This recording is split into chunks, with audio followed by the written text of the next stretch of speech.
and press the bell icon to never miss a video from 2IITians। शुरू करते हैं factorisation. आपने जरूर इस तरह का फैक्टराइजेशन देखा होगा। कैसा? ऐसा, जैसे कोई नंबर हम लोग ने ले लिया 84, कोई दिक्कत नहीं, कुछ भी नंबर ले सकते हैं और देखते हैं कि ये किससे आप कैंसल कर सकते हैं, किससे डिविजिबल है। तो 2 से तो है ही, 1 से तो सारे नंबर डिविजिबल होते हैं, लेकिन 1 प्राइम नंबर नहीं है। फिर 2 से 21, फिर 3 से 3 7 21, फिर 7 1 7। तो यहीं पे हमारा फैक्टराइजेशन का काम खत्म हो गया। तो हम लोग आराम से 84 को लिख सकते हैं 2 मल्टीप्लाइड बाई 3 मल्टीप्लाइड बाई 7। 2 2 4, 3 12, 7 84। तो इस प्रोसेस को हम लोग बोलते हैं फैक्टराइजेशन। कुछ लोग ये भी कहते हैं प्राइम फैक्टराइजेशन। दोनों बातें एक ही हैं। जैसे हम लोगों ने एक 2 डिजिट नंबर 84 का फैक्टराइजेशन किया है, उसी तरह किसी भी नंबर का फैक्टराइजेशन कर सकते हैं। कोई मान लो 17 का करे तो यार यहां पे बस यही हो जाएगा, 17 इज इक्वल टू 17 1 17। तो इस तरह से प्राइम, इसका जो एक ही प्राइम नंबर है वो प्राइम फैक्टर बन पाएगा। एक ही नंबर 17 इसका प्राइम फैक्टर बन पाएगा। 1 क्या होता है? Neither prime nor composite. तो जिस तरह से इस नंबर्स का हम लोग फैक्टराइजेशन कर रहे हैं, उसी तरह इस चैप्टर में हम लोग सीखेंगे पॉलिनोमियल्स का फैक्टराइजेशन। और पॉलिनोमियल्स के फैक्टराइजेशन को सीखने के लिए काफी सारे टर्म्स हैं उससे रिलेटेड, उसको हम लोग पहले देख लेंगे, फिर पॉलिनोमियल्स का फैक्टराइजेशन शुरू होगा। इस चैप्टर के बारे में एक अच्छी बात बता देता हूं कि अगर आपको आईआईटी जेईई तैयारी करनी है तो ये बहुत अच्छा चैप्टर है शुरू करने के लिए, क्योंकि इसके बेसिक कॉन्सेप्ट्स बहुत आगे तक, बहुत कठिन कठिन सवाल में भी आपको यूज होते रहेंगे। तो आईआईटी जेईई की तैयारी करने वाले बच्चे बहुत ध्यान से इस चैप्टर को पढ़ें, और सभी के लिए इजी है, कोई दिक्कत नहीं है। आप देखेंगे इस चैप्टर के एंड में आपको बहुत कॉन्फिडेंस होगा फैक्टराइजेशन में। अब आप इन चारों को देखिए। इन चारों को हम लोग एक नाम से बुला सकते हैं, मतलब आपस में ये कोई रिलेटेड नहीं है। ऐसा नहीं है कि ये कैलकुलेट किया तो ये आ गया। चलो मैं इसको 5 कर देता हूं ताकि कंफ्यूजन ना हो। कोई रिलेशन नहीं है इनमें, और ये सब अलग अलग है, अलग अलग है। इनको एक नाम से हम लोग क्या कह सकते हैं? Algebraic expressions. ठीक है, इनको बोल सकते हैं एल्जेब्रिक एक्सप्रेशंस। इसी तरह और एग्जांपल देखिए आप थोड़ा। अब इनको देखो, इन्हें कहेंगे हम लोग क्या? पॉलिनोमियल्स। ठीक है। अब डिफरेंस क्या है? एक पहला डिफरेंस है, यहां पर देखो x और y दोनों है। ठीक है, यहां पे केवल x ही है। ये अलग है, ये अलग है, ये अलग है, ये अलग है। हमेशा ये कह रहा हूं मैं, ये 4 अलग एग्जांपल है, ये 4 अलग एग्जांपल है। ये चारों एल्जेब्रिक एक्सप्रेशंस के एग्जांपल हैं, ये चारों पॉलिनोमियल्स के। असली बात ये है कि ये भी एल्जेब्रिक एक्सप्रेशंस में आएंगे, बट एल्जेब्रिक एक्सप्रेशंस में थोड़ी सी स्पेशलिटी आ गई। क्या स्पेशलिटी आ गई? कि वो केवल x में है तो पॉलिनोमियल्स हैं। दूसरी एक डिफरेंस जो आ रहा है, यहां पर पावर्स जो है इसके अलावा थोड़ी अजीब सी है। रूट लग जा रहा है, 1/x हुआ जा रहा है, लेकिन यहां पे पावर सब अच्छी है। अब देखो, अगर इसे लिखना चाहो आप इसको, तो ये 2x plus x raise to the power -1 हो जाएगा।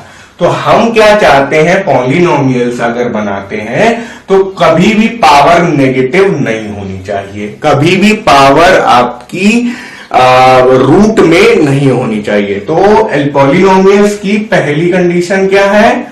ओनली x होना चाहिए उसमें, या ओनली y हो, कोई दिक्कत नहीं है, लेकिन एक ही वेरिएबल होना चाहिए। दूसरी कंडीशन क्या है? हमारी जो पावर्स होनी चाहिए, होल नंबर पावर्स होनी चाहिए। Whole number powers should be in whole numbers. ठीक है, वो लिख सकते हो आप। तो ये डिफरेंस है एल्जेब्रिक एक्सप्रेशंस का पॉलिनोमियल से। Polynomials are those special algebraic expressions who have a single variable and all the powers are in whole numbers। यानी कि पावर 0 हो सकती है, कोई दिक्कत नहीं है। कैसे 0 हो सकती है? देखो यहां पे 4 लिखा हुआ है, हम इसको 4x raise to the power 0 भी लिख सकते थे, तब भी कोई दिक्कत नहीं है। अब पॉलिनोमियल्स के अंदर भी इसका नाम क्या है, ये जरूर आपने शायद जूनियर क्लासेस में पढ़ा होगा, इसका नाम है मोनोमियल। उसी तरह दूसरे वाले का नाम हो जाएगा बाइनोमियल और तीसरे वाले का नाम हो जाएगा ट्राइनोमियल, चौथे वाले का नाम हो जाएगा क्वाड्रिनोमियल। उसी तरह ये आगे चलता जाएगा, बट सबको एक नाम देने के लिए हम लोगों ने कॉमन नाम दे दिया पॉलिनोमियल। तो आपको इसी नाम से पाला पड़ेगा, पॉलिनोमियल ही हर बार यहां पर बोला जाएगा। तो अब हम लोग ने एल्जेब्रिक एक्सप्रेशन और पॉलिनोमियल्स में हल्का सा जो डिफरेंस है वो देख लिया। Any polynomial is of the form ऐसा, जहां पर हम लोग बोलेंगे इसे कैसे पढ़ेंगे, a0 x to the power n, a1 x to the power n minus 1, a2 x to the power n minus 2, सब प्लस प्लस प्लस में होते जा रहा है, dot dot dot plus an minus 1 x raise to the power 1, an x raise to the power 0। तो इस तरह से होता है। यहां पर नंबरिंग देखिए 0 से लेके n तक बढ़ रही है और यहां पर नंबरिंग n से लेकर 0 तक घट रही है। इस तरह से हम लोग किसी भी पॉलिनोमियल को रिप्रेजेंट करते हैं, कितनी भी बड़ी हो। इस तरह के पॉलिनोमियल में कितने टर्म्स हैं आप ध्यान दीजिए, आप n टर्म्स मत बोलिएगा, 1 से लेके n तक गिनती जा रही है, लेकिन यहाँ पे a0 भी है। तो यहां पर क्या हो रहा है, n+1 टर्म्स हैं। इसके में इस पॉलिनोमियल में एक खासियत है। अब इसमें एक और बात मैं बोलना चाहूंगा, क्योंकि कब x² तो सही है, कोई दिक्कत नहीं है, लेकिन x टू द पावर 1 हम लोग नहीं लिखना पसंद करते, हम लोग x ही लिख देते हैं। उसी तरह x टू द पावर 0 हम लोग लिखना नहीं पसंद कर देते हैं, हम लोग 1 ही लिख देते हैं। तो इसलिए ये वाले टर्म्स में, इस आखिरी दो टर्म में जहां power x to the power 1 और 0 मैंने करके दिखाई है, जब भी आप पॉलिनोमियल लिखते हैं तो आप फिर से लिख देते हैं वो चेंजेस करके ऐसे। देखिए x में और x टू द पावर 0 में हम लोग ने चेंज कर दिया। अब इसका एक स्पेशल नाम दे देते हैं fx। आप fx भी बोल सकते हैं, आप px भी बोल सकते हैं। p का मतलब पॉलिनोमियल, f का मतलब फंक्शन, लेकिन अभी आप फंक्शन में जाना नहीं है, तो हमेशा हम पॉलिनोमियल को भी fx से डिनोट कर रहे हैं। आपकी बुक भी fx बोल रही है, कुछ बुक px भी बोलती है, कोई दिक्कत नहीं है। gx भी आप बोल सकते हैं, hx भी बोल सकते हैं, ये सारे नाम आपको लिखे मिलेंगे। यहां पर fx का मतलब है पॉलिनोमियल इन x। देखिए हर जगह x ही वेरिएबल है। तो अब इस पॉलिनोमियल में जो भी चीजें हैं सबको समझ लेते हैं। a0, a1, a2 dot dot dot लेकर an तक सब बिलोंग टू रियल नंबर, मतलब ये सारे जो हैं ये सब क्या है, रियल नंबर्स हैं। अब रियल नंबर्स हैं तो यानी कि इन सबके एग्जाम्पल क्या हो सकते हैं, ये सब पॉजिटिव हो सकते हैं, +2, -3 ऐसे हो सकते हैं, -√2 हो सकते हैं, 1/7 हो सकते हैं, पाई हो सकते हैं, कुछ भी हो सकते हैं। तो रियल नंबर्स हैं, हर तरह के नंबर यहाँ पे एग्जिस्ट करते हैं। ये इसको पढ़ते हैं बिलोंग्स टू रियल नंबर्स। अब इसमें एक जो है, ये सारे तो चलो ठीक है, a1 a2 जो है इनका अलग नाम है an तक का, और an-1 एक बार फिर से बोलूंगा, a0 से लेके an-1 तक का अलग नाम है और an का अलग नाम है। क्या नाम है देख लेते हैं। दे आर कॉल्ड, a0 से लेके an-1 तक they are called coefficients.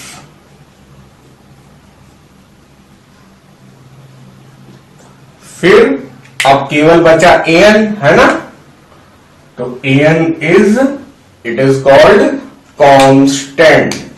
Constant बोलो या कांस्टेंट टर्म बोलो, सब एक ही बात है। यहां पे थोड़ा और स्पेसिफिक कर देता हूं कि रास्ते में an-1 भी मिलेगा, फिर उसके बाद an आएगा, बाकी सब यहां पे चल रहा है डॉट डॉट डॉट डॉट, है ना। ठीक है, अब तो इस पॉलिनोमियल में हम लोगों ने a0 a1 का काम कर लिया, ये समझ लिया। अब ये पहला पॉइंट था। दूसरा पॉइंट क्या कहता है? दूसरा पॉइंट कहता है कि x इज वेरिएबल।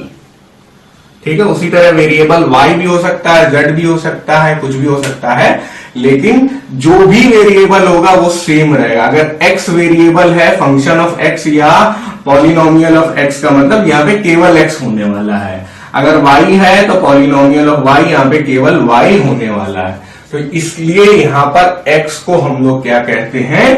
वेरिएबल कहते हैं। a0 से लेके an-1 को कहते हैं कोफिशिएंट, an आखिरी वाले को हम लोग कहते हैं कांस्टेंट। अब उसके बाद बचा हमारा n को हम लोग क्या कहेंगे?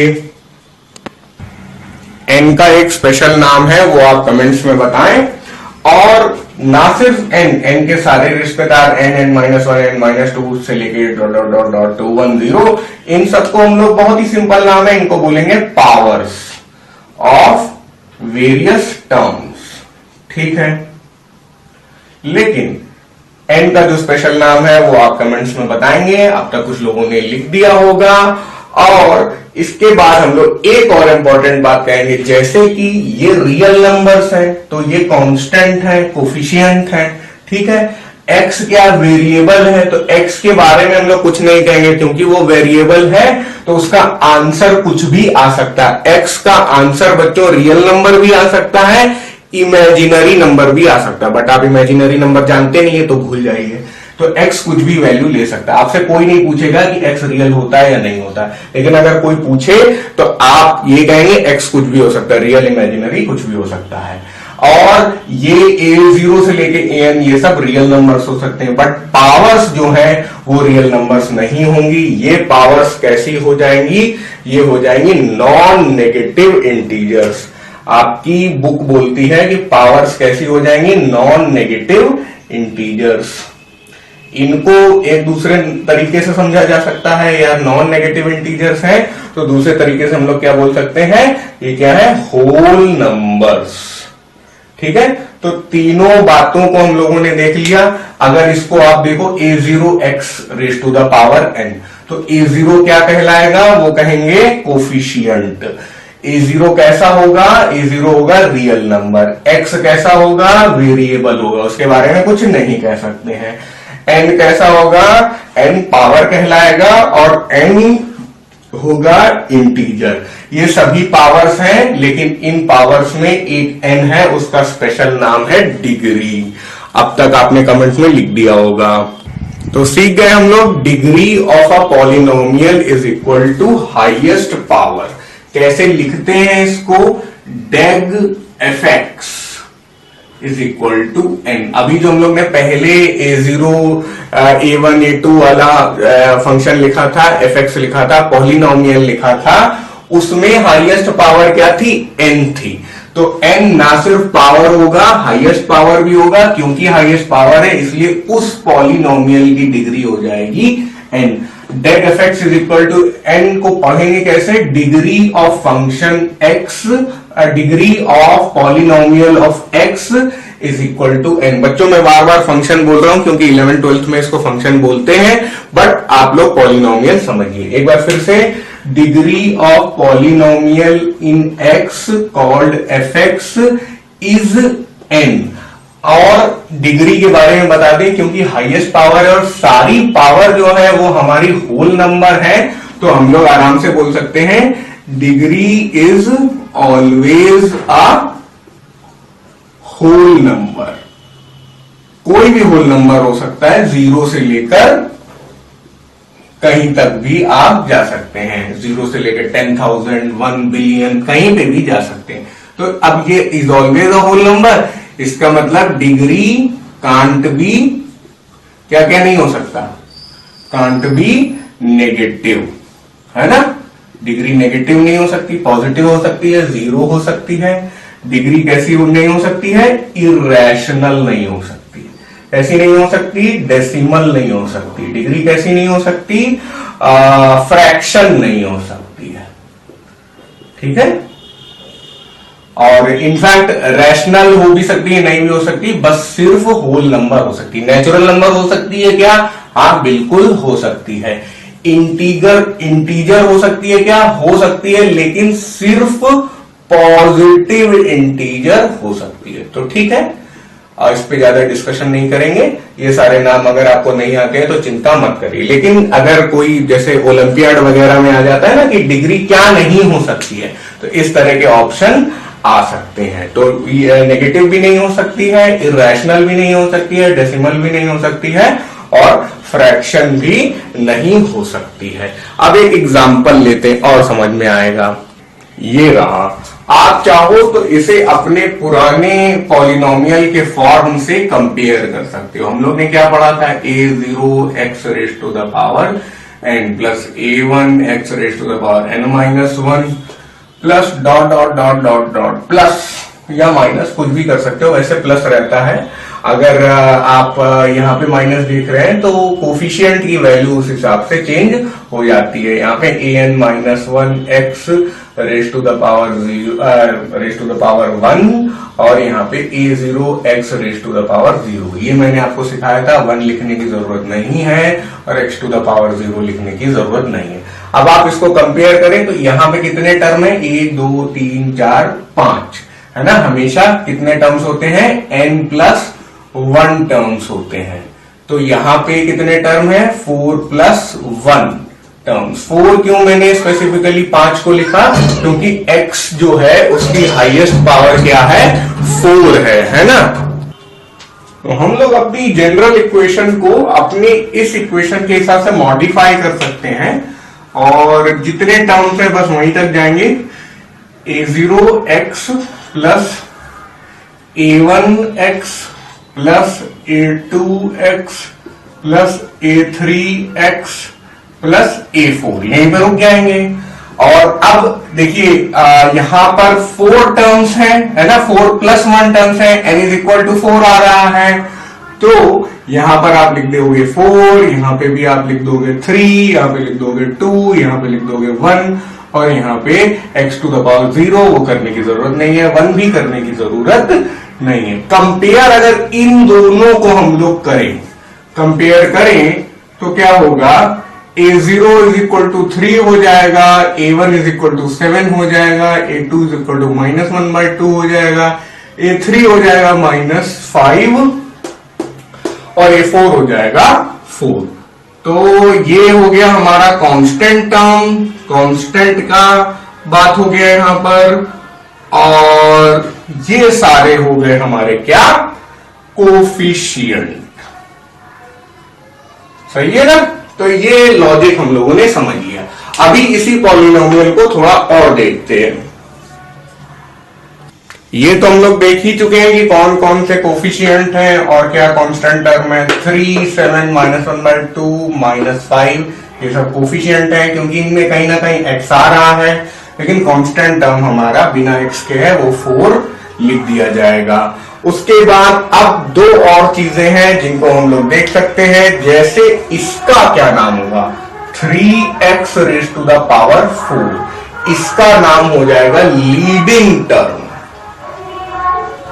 तो चलिए कचरा फेंक देते हैं, जिम्मेदार नागरिक बनते हैं और इस 3x raise to the power 4 के 3 को हम लोग बोल देंगे लीडिंग कोफिशिएंट। कोफिशिएंट तो बहुत सारे हैं लेकिन लीडर कौन है, लीडिंग इसलिए बोलते हैं क्योंकि वो सबसे आगे है, लीड कर रहा है।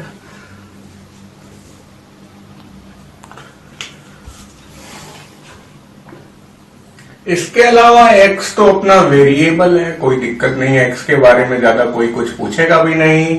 एक और बात है, degree of fx is equal to क्या होगा, हाईएस्ट पावर क्या है 4, तो डेग fx हो गया 4। तो डिग्री भी हम लोगों ने लिखना सीख लिया। यही सब सवाल आपसे बहुत बेसिक टाइप के पूछे जा सकते हैं, हालांकि क्वेश्चन और अच्छे आएंगे, इससे कठिन होंगे एक और छोटी सी बात की भाई, जो लीडिंग टर्म होता है वो कभी भी इक्वल टू 0 नहीं होता है ना। लीडिंग कोफिशिएंट जो होगा वो कभी भी इक्वल टू 0 नहीं होगा। 3 था तो 0 नहीं था, इसलिए वो लीडिंग कोफिशिएंट हो गया। आप खुद सोचो, अगर मान लीजिए यहाँ पे 3 की जगह मैं 0 रख दूं तो 0 into x raise to the power 4 तो खत्म हो जाएगा।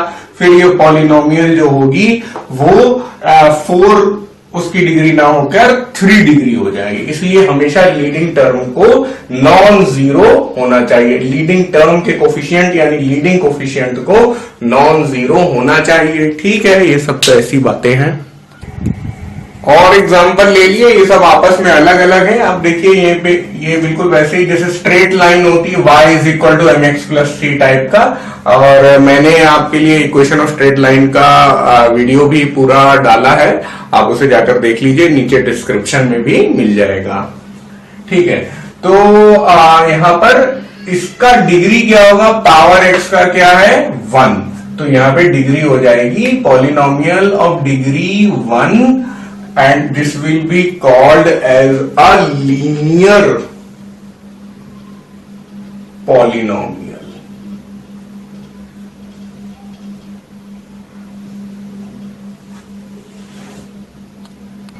उसी तरह अगले वाले में डिग्री कितनी है 2 है ना। यहां पे डिग्री देख लेते हैं, यहां पे हाईएस्ट पावर 3 है।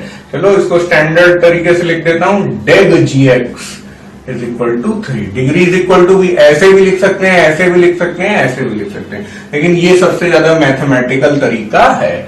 और यहाँ पे डिग्री कितनी है, यहाँ पे 4 है। तो डिग्री के हिसाब से इनका अलग अलग नाम है। पहले जब 1 है तो लीनियर पॉलिनोमियल, 2 है तो क्वाड्रेटिक पॉलिनोमियल, और 3 है तो क्यूबिक पॉलिनोमियल, और 4 है तो 2 का स्क्वायर, इसलिए बाई क्वाड्रेटिक। ठीक है, ये सब नाम है और नाम आने चाहिए आपको, फिर ये फ्रीली यूज करेंगे हम लोग। अब देखिए ये वाला केस बढ़िया है, fx is equal to 57 multiplied by x raise to the power 0 हम लोग लिख सकते हैं कि नहीं। तो इसका मतलब x की पावर यहां पे 0 है, तो हम लोग इसको लिख सकते हैं डिग्री 0।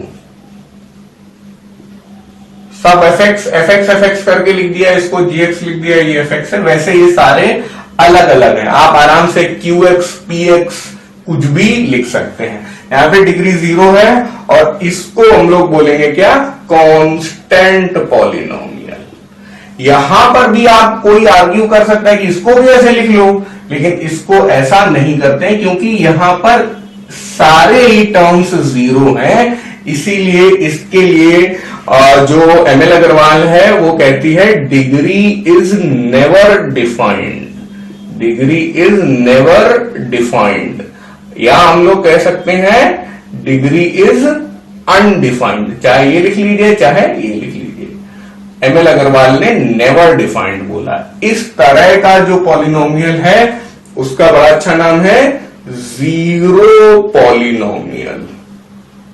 ठीक है, ये वाला हो गया था कांस्टेंट पॉलिनोमियल। तो इतने सारे नाम हम लोगों ने जान लिए।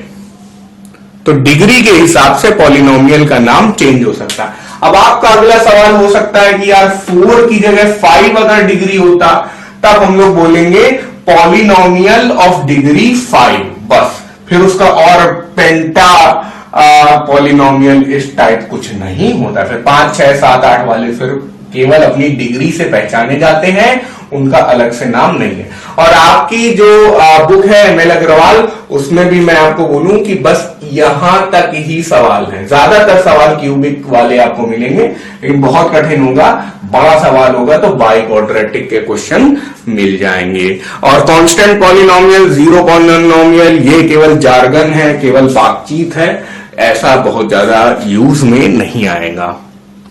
किसी भी पॉलिनोमियल का जनरल फॉर्म ये होता है।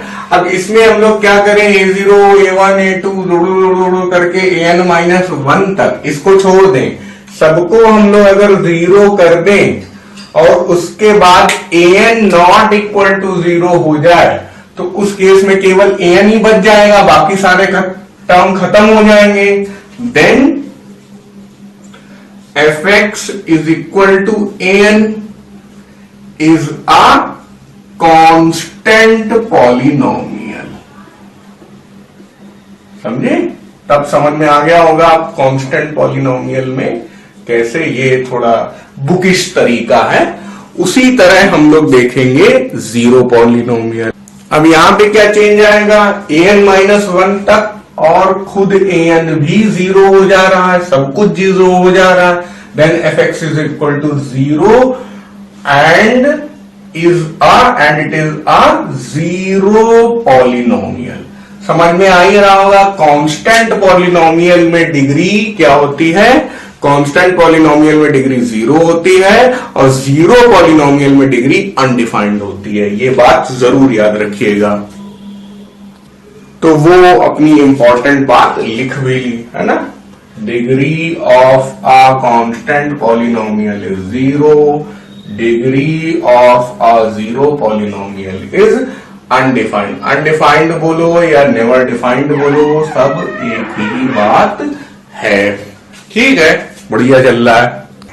अब दो पॉलिनोमियल है हमारे पास, fx और gx। अरे भाई इक्वल कब होंगी दोनों, जब सारे टर्म एक जैसे होंगे। सारे टर्म एक जैसे कैसे होंगे, उनकी कंडीशन कैसे लिखेंगे, the two polynomials fx and gx are equal if, इसको इफ एंड ओनली इफ पढ़ते हैं। ठीक है, इसको क्या पढ़ेंगे, इफ एंड ओनली इफ। मेरे हिसाब से तो ये सिर्फ मैथ्स में ही दिखता है और मैथ्स में दिखता है, इसका यही मतलब है। और दो कंडीशन क्या होंगी पॉलिनोमियल्स की कि वो भाई इक्वल हो, वो होगा कि दोनों की डिग्री बराबर हो। डिग्री यहां पे n है और डिग्री यहां पे m है, यानी n is equal to m होना चाहिए। दूसरी कंडीशन क्या होगी कि हर एक टर्म से a0 b0 के बराबर हो, ai b1 के, a1 b1 के बराबर हो, a2 b2 के बराबर हो, n-1 bn-1 के बराबर हो, an और bn भी आपस में बराबर, यानी हर एक करस्पॉन्डिंग टर्म बराबर। इसको हम लोग लिख देते हैं ai is equal to bi। ठीक है, कैसे लिखते हैं, ai is equal to bi for all i। ठीक है, तो ये थोड़ा बहुत ज्यादा अजीब टाइप दिख रहा है। इक्वल पॉलिनोमियल्स का एक छोटा सा एग्जांपल मैं आपको दिखाता हूं। देखो, लग नहीं रहे हैं कि शक्ल मिल रही है, बट सब कुछ सेम है। आप देखो, चलो पहले ai bi को चेक कर लेते हैं। 6/3 क्या होगा, चलो 6/2 कर लेते हैं। ठीक है, 6/2 क्या होगा, 3 होगा। 1 + 1 क्या होगा, 2 होगा। 21/3 क्या होगा, 7 होगा। 2 to the power 4 क्या होगा, 16 होगा, है ना। तो इस तरह ai is equal to bi तो हो गया। डिग्री बराबर है या नहीं है, 2 स्क्वायर भी तो 4 ही होगा, तो 4 और 4 भी बराबर है। तो यानी कि ये कंडीशन भी मैच कर गई और ये कंडीशन भी मैच कर गई। gx को आप थोड़ा सा सिंप्लीफाई करेंगे तो तुरंत अपने आप fx ही आ जाएगा। इसका मतलब इक्वालिटी ऑफ पॉलिनोमियल के लिए अगर कोई दो पॉलिनोमियल इक्वल है तो उसकी कंडीशन क्या होगी, सिंपल अपनी भाषा में, all terms must be same. बस यही है, बिल्कुल उसी को उठा के इधर पटक दो। fx, ये भी fx है, ये भी fx जैसा ही है, तो fx is equal to gx हो गया। ये है इक्वालिटी। अब हम लोग शुरू करते हैं डिवीजन ऑफ पॉलिनोमियल्स। जैसे हम लोग सिंपल डिवीजन करते हैं वैसे ही एक पॉलिनोमियल को दूसरे पॉलिनोमियल से डिवाइड किया जा सकता है। बिल्कुल कैसे 1-to-1 करेस्पॉन्डेंस है उसको हम लोग देखेंगे। कैसे डिवाइड करते हैं भाई, 35 2 डिजिट नंबर है, ये भी 2 डिजिट है, इसलिए 17 2 34 है ना, बचा 1। चलो अभी और आगे भी करेंगे, उसी तरह यहां पे भी करेंगे। यहां पे 2 डिजिट ना होकर 2 टर्म्स हैं, यानी कि ये बाइनोमियल है, तो इस ट्राइनोमियल का जो बाइनोमियल पार्ट है उसको देखेंगे। ऐसा आप यहां पर नंबर ढूंढते हैं जो इससे मल्टीप्लाई होके इसके आसपास हो, वही काम करेंगे हम लोग। 2x स्क्वायर को x से मन में डिवाइड कर लेंगे, क्या होगा 2x square divided by x, कैसे हो जाएगा 2x x, ये सब बहुत ज्यादा लिख रहा हूं, ये आप मन में भी कर सकते थे, है ना। 2x स्क्वायर को सिर्फ x से, इसको इससे चेक करो बस, जैसे यहां पे किया तो आपके पास 2x आ गया, यहां पे आपने 2x लिख लिया। अब वापस उल्टा करो, 2x को इससे मल्टीप्लाई करो तो ये हो जाएगा 2x स्क्वायर, 2x को 3 से मल्टीप्लाई करो तो ये हो जाएगा 2 3 जा 6x। अब हम लोग क्या कर सकते हैं, जैसे यहां पर नेगेटिव साइन दिया था हम लोगों ने, यहां इसको अपनी तरफ से हम लोग ये नेगेटिव साइन देते हैं, वही अपनी तरफ से इधर भी हम लोग नेगेटिव साइन देंगे। सब कुछ पॉजिटिव है, ये भी पॉजिटिव ये भी पॉजिटिव, तो साइन चेंज किए और ऐसे नेगेटिव दिया। तो अब आप देख सकते हैं कि 2x स्क्वायर बिल्कुल कैंसल हो जाएगा। बिल्कुल धीरे धीरे कर रहा हूं मैं, ताकि जो पहली बार कर रहे हैं वो लोग भी समझ पाए।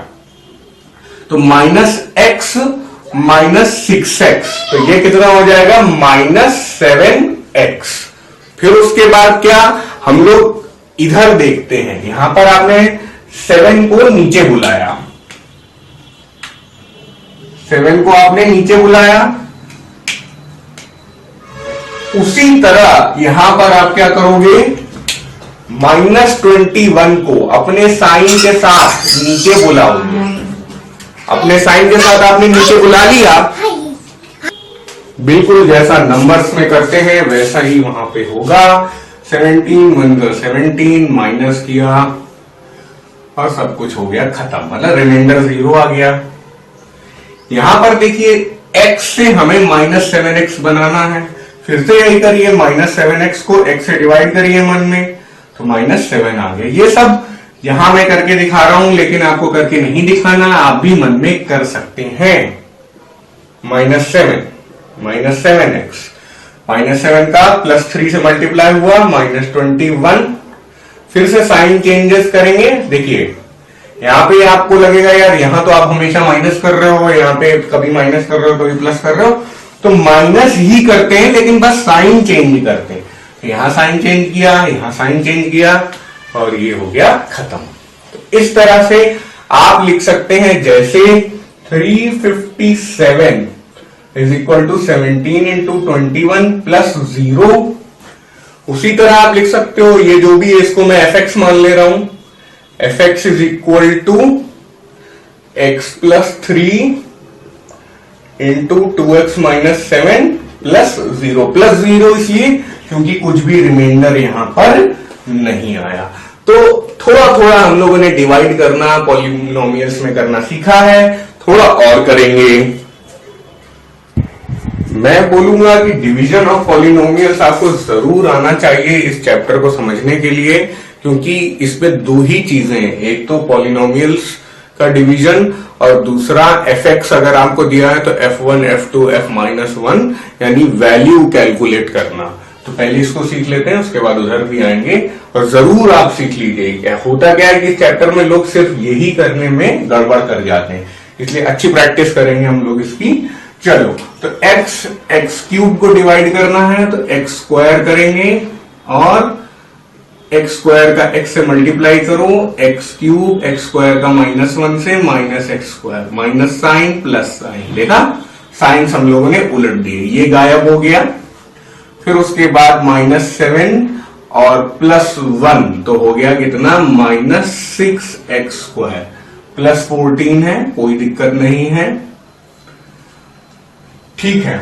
जो जो कैंसिल हो गया उसको मार्क आउट कर देते हैं, रेड से उड़ा देते हैं, तो ठीक है, ये उड़ गया। यहां से हम लोगों ने ये सब लिखने की भी जरूरत नहीं है, बट क्या हो रहा है मैं दिखा रहा हूं। और फिर उसके बाद -6x स्क्वायर बनाना है हमें, तो जाहिर है कि हमें -6x की जरूरत होगी।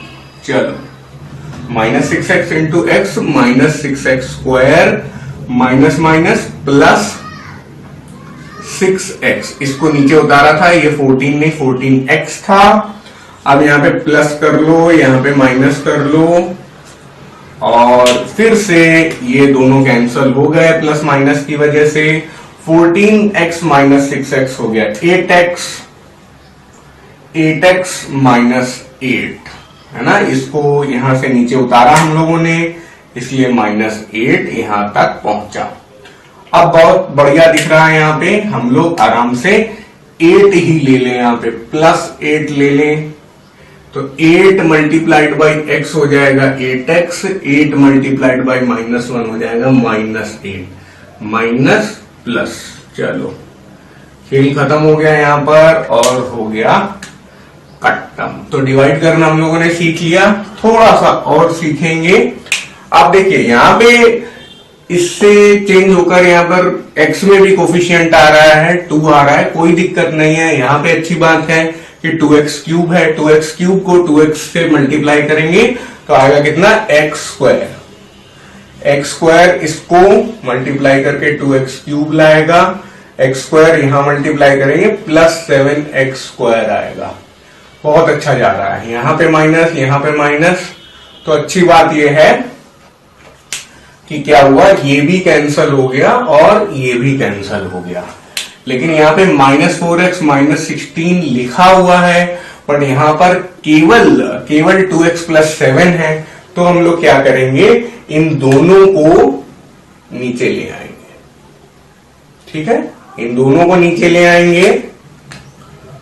यहां तो 0 हो चुका है, तो -4x -16, यहाँ पे डिवीजन में जैसे 0 वगैरह लग जाता है वो कुछ नहीं होगा। यहाँ पर आप आराम से -2 मल्टीप्लाई करिए। क्यों? क्योंकि हमें फिर से 4x बनाना है। तो -4x -2 × 7 -14, ये हो गया पॉजिटिव, ये हो गया पॉजिटिव। तो आप देख सकते हैं कि ये दोनों तो कैंसल हो गए, लेकिन यहां पे रिमाइंडर आ रहा है -16 + 14 यानी -2। तो ऐसा नहीं है कि रिमाइंडर कभी नहीं आएगा, रिमाइंडर आ भी सकता है, ये मैं दिखा रहा हूं, बट ज्यादातर आपको ऐसा वाला ही केस करने को आएगा। चलो अब इसको भी निपटा देते हैं। और x² x³ बनाना है, x बुला लो, x का इससे मल्टीप्लाई किया, x³ x का इससे किया -x², x का इससे किया -2x, minus plus plus sign inversion किया। और यहां पे आप देख सकते हैं कि ये तो उड़ गया। अब उसके बाद -2x² + x² है, तो यहाँ पे +3x² हो गया। और -5 + 2 है, तो ये हो गया -3x। और इसको हम लोग ने नीचे बुला लिया। ठीक है, इसकी इस लाइन की जरूरत नहीं है, अभी रिमाइंडर नहीं आया है। और चलो 3x² बनाना है, तो हम लोग +3 कर लो, है ना। 3 का इससे मल्टीप्लाई करो, 3x², 3 का इससे मल्टीप्लाई करो -3x, सही जा रहे हैं हम लोग, -6। तो ये माइनस, ये प्लस, ये प्लस, तो इस तरह से सब कुछ कैंसल हो चुका है। And this is cross. तो हम लोग ने अब I think division of polynomial सीख लिया होगा। Value of a polynomial fx at x = alpha. तो x की जगह अल्फा रखना है। So the value of a polynomial fx at x = alpha is denoted by f alpha. तभी हमने लिख दिया it is denoted by f alpha. एक एग्जांपल ले लेते हैं, fx = 2x³ - 7x² - 4x + 5। अब जैसे मान लो कि हमें f अल्फा निकालना होता तो सब जगह x की जगह अल्फा रख देते, लेकिन जब हम लोग एक और सिंपल वैल्यू लेते हैं, f0 निकालते हैं, तो जहां जहां x है वहां वहां 0 आ जाएगा। भाई ये क्या है, 2 मल्टीप्लाइड बाई x का क्यूब, तो 2 मल्टीप्लाइड बाई 0 का क्यूब, 7 मल्टीप्लाइड बाई 0 का स्क्वायर, -4 मल्टीप्लाइड बाई 0 + 5। तो ये क्या हो गया, ये भी 0 हो गया, ये भी 0 हो गया, ये भी 0 हो गया, केवल 5 बचा। तो f0 क्या आ गया, 5 आ गया। अब f0 को हम लोग पढ़ेंगे क्या, वैल्यू, इसको पढ़ेंगे value of polynomial fx at x = 0, ये पढ़ेंगे इसे। लेकिन हम लोग अपनी भाषा में इसे क्या कह देंगे, f0 कह देंगे। तो fx का f0 निकाल लिया। चलो और काम करते हैं। यहां पे मान लो f0 नहीं निकालना था, हमें f1 निकालना होता, तो फिर से एक बार ऊपर fx लिख देते हैं सावधानी के लिए, और अब हम लोग क्या निकालेंगे, f1 निकालेंगे। चलो, this implies f1 is equal to 2 multiplied by 1 का क्यूब माइनस 7 1 का स्क्वायर माइनस 4 1 का कुछ नहीं प्लस 5। तो f1 क्या आ जा रहा है, 2 माइनस 7 माइनस 4 प्लस 5। तो 5 प्लस 2 7 7 7 एक दूसरे को गायब कर देंगे और f1 आ जाएगा -4, है ना। तो इसको भी आप क्या पढ़ सकते हैं, value of polynomial fx at x is equal to 1। चलो उसी तरह अब f-1 निकालने की तैयारी करते हैं। काफी समझ में तो आ गया होगा अब आपको, है ना। तो जहां जहां x है वहां -1 रख देते हैं। -1 का क्यूब -7 -1 का स्क्वायर -4 मल्टीप्लाइड बाई केवल -1 प्लस 5। तो देखो -1 का क्यूब हो जाएगा -1 इंटू 2, ये हो जाएगा -2। ये 1 हो गया प्लस 1 हो गया, स्क्वायर होने की वजह से 1 इंटू -7 हो जाएगा -7, -4 इंटू -1 प्लस 4 प्लस 5। तो बहुत बढ़िया हुआ, 5 4 9 और -7 -2 -9। तो एक बार और कर दे रहा हूं, वैसे का बहुत आसान है आपके लिए, ये हो जा रहा है 0।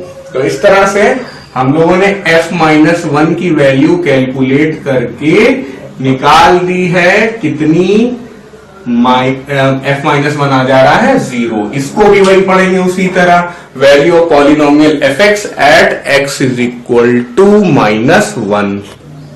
अब अगर कोई भी x की वैल्यू डालने से हमारा फंक्शन की वैल्यू या पॉलिनोमियल की वैल्यू 0 आ जाती है, तो ये बहुत इंपॉर्टेंट रिजल्ट है। जब हम लोग पढ़ेंगे फैक्टर ऑफ अ पॉलिनोमियल तब ये काम आएगा। इनफैक्ट जब हम लोग रिमाइंडर थ्योरम पढ़ेंगे तब भी इसका यूज हम लोग करेंगे। तो फैक्टर थ्योरम, रिमाइंडर थ्योरम दोनों जगह इसका काम आएगा। बच्चों ने कहा कि कुछ बड़ा करो, तो चलो कुछ बड़ा करते हैं, f100 निकालते हैं। सारे x की जगह 100 रख दिया। 100 का क्यूब होता क्या है, 1 मिलियन या 10 लाख। 100 का स्क्वायर 10,000, तो -7 से मल्टीप्लाई कर दिया। फिर क्या, -400 प्लस 5, प्लस प्लस वाले 7 कर लिए, माइनस माइनस वाले 7 कर लिए, और बस इस तरह से हमारा आंसर बिल्कुल आने ही वाला है 1929605। ऑब्वियसली इसके बाद ही मैंने कैलकुलेटर यूज करके ये निकाल लिया था, लेकिन हमें क्या समझना है, ये है value of polynomial fx at x is equal to 100। बिल्कुल इसी तरह f माइनस एक्स कर लेंगे। देखो x की जगह -x किया तो -x का क्यूब आ गया, नेगेटिव साइन आ जाएगा, और -x का स्क्वायर किया तो कोई बात ही नहीं है, वही रहेगा। फिर -x इंटू -4 हो जाएगा तो +4x हो जाएगा, और ये +5। उसी तरह f के भी निकालना पड़ सकता है। तो f के में तो कुछ नहीं करना, जहां जहां x है वहां k रख दो। 2k³ -7k square -4k +5। चलो, तो हम लोगों ने सब कुछ करके दिखा दिया आपको। f0 दिखाया, f1 दिखाया, f-1 दिखाया, f100 दिखाया, f-x दिखाया, और एंड में हम लोगों ने fk भी आपको करके दिखा दिया। तो इस तरह से आप वैल्यू ऑफ पॉलिनोमियल कैलकुलेट करना सीख गए हैं। बात करते हैं रूट ऑफ पॉलिनोमियल इक्वेशन की।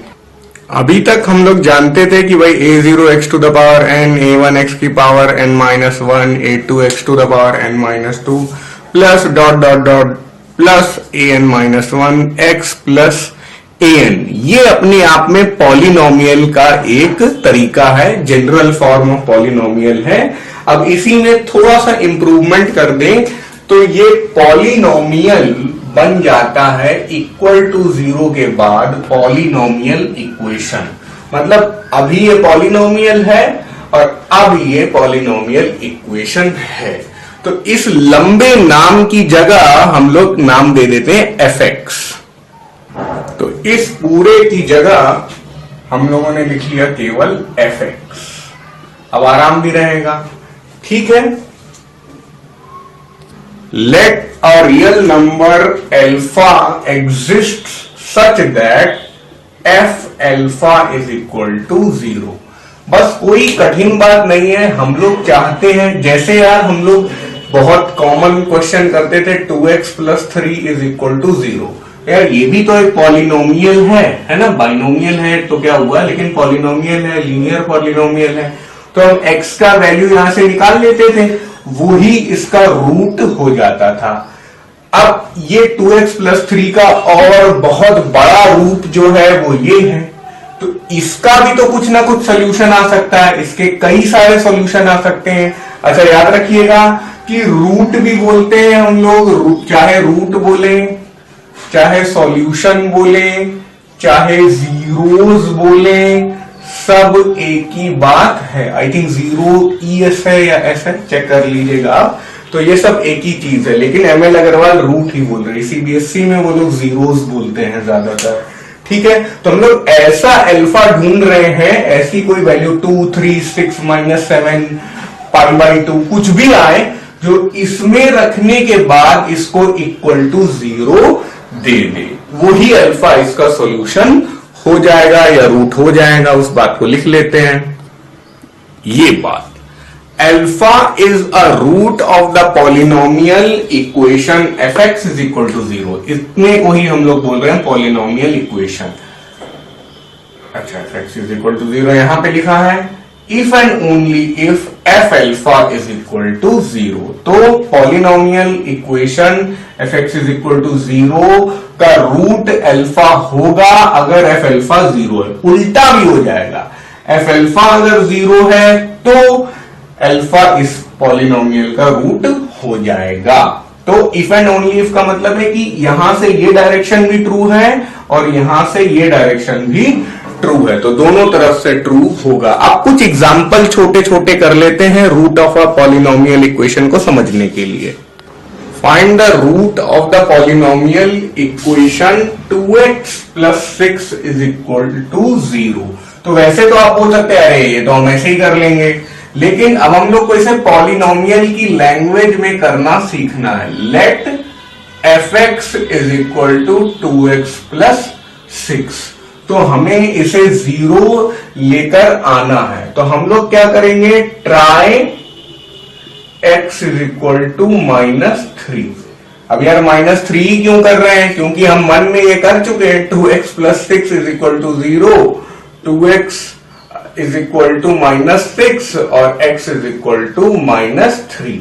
लेकिन हम लोग पॉलिनोमियल्स में कुछ उल्टा करेंगे, कान को ऐसे पकड़ेंगे, ठीक है।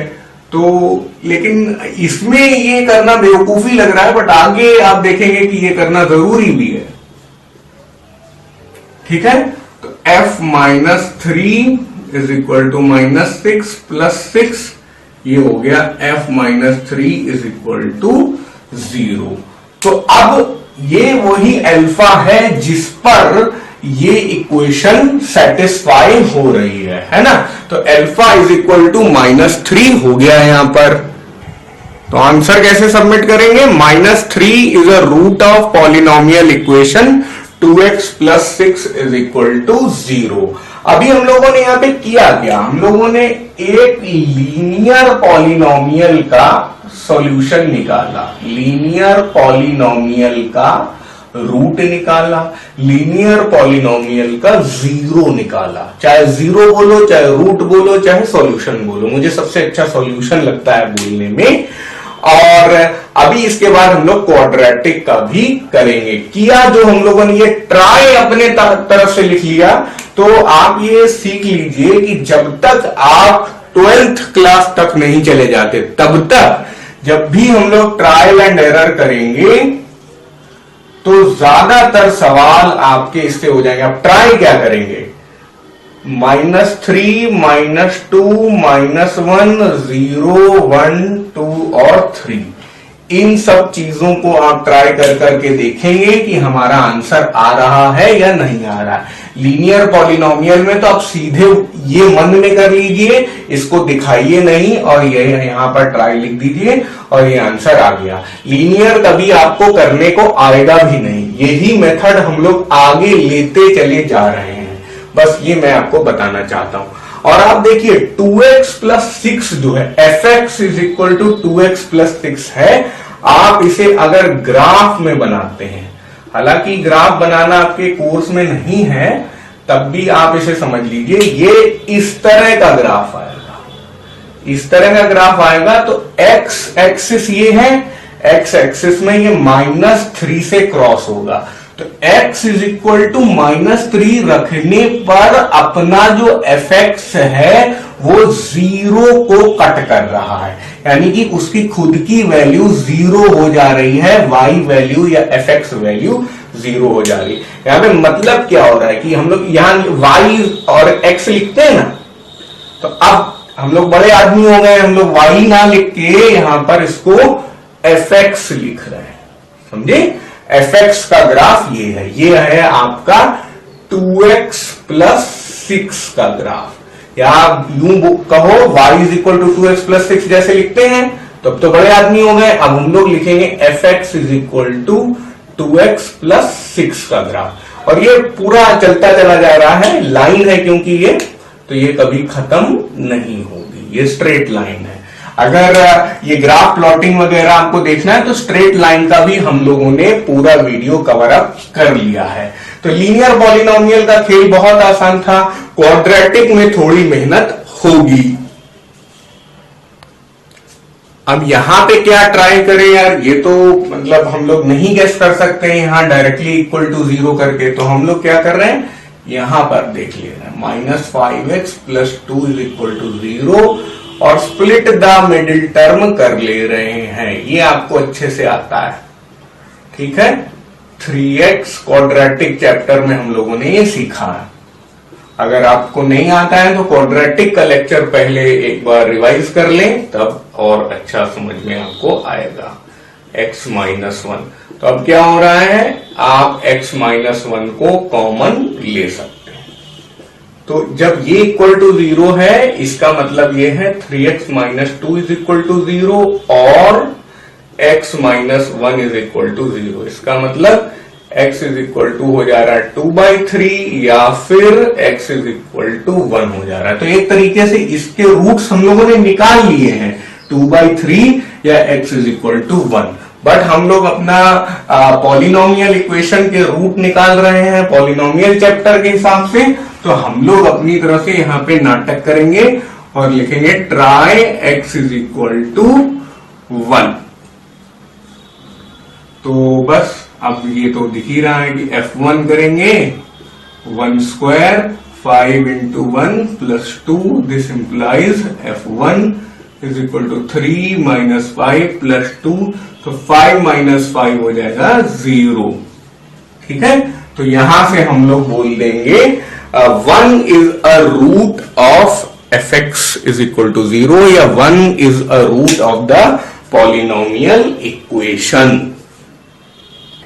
लिख लिया उस बात को। जैसे हम लोगों ने x = 1 के लिए ये कैलकुलेशन की, वैसे ही आप x = 2/3 के लिए भी करेंगे तो भी यही आएगा। तो अगर इस क्वेश्चन का आपको आंसर सबमिट करना है तो आप लिखेंगे 1 is a root of polynomial equation और उसी तरह 2/3 is a root of polynomial equation। तो इस तरह से, क्योंकि ये क्वाड्रेटिक है तो इसके 2 आंसर आने चाहिए। तो चलो इसकी क्वाड्रेटिक की बात तो लिख लेते हैं। ये क्या है, इसकी वजह से हम लोग बोलेंगे ये है क्वाड्रेटिक पॉलिनोमियल। और जब हमें इसका फाइनल आंसर सबमिट करना होगा तो यही कैलकुलेशन 1 के लिए किया, यही कैलकुलेशन 2/3 के लिए किया, और हम लोग लिखेंगे therefore 1 and 2/3 are roots of polynomial 3x² minus 5x plus 2। ये याद रखिएगा कि अगर x की पावर 1 है तो ज्यादा से ज्यादा एक रूट आएगा, x की पावर अगर 2 है तो ज्यादा से ज्यादा 2 रूट आएंगे, x की पावर 3 है तो ज्यादा से ज्यादा 3 रूट आएंगे। 3 में ये क्यूबिक पॉलिनोमियल हो जाएगा। 3 वाला केस तक आपके एग्जाम में आएगा। अब जैसे इसी चीज को आप ग्राफ में बनाते हैं तो ये ऐसा आएगा। शेप वगैरह की आप चिंता मत करें, अभी शेप आपने नहीं सीखा है बनाना, ये आप 11th-12th में सीखेंगे। बट आप समझिए कि अगर ये लाल वाला जो है ये है fx is equal to 3x² minus 5x plus 2 है, ये लाल वाला ऐसा है, ये चलता जा रहा है, ये कर्व है, ये पैराबोला होता है, ये वैसे पैराबोलिक कर्व है ये, पर चिंता मत करिए। तो ये वैल्यू आ जाएगी x इज इक्वल टू 1 और यहां पे ये वैल्यू आ जाएगी x इज इक्वल टू 2/3। देख लीजिए, तो अब इसके रूट क्या हुए 2/3 और 1। उसी तरह हम लोगों ने लीनियर का भी रूट निकाला था।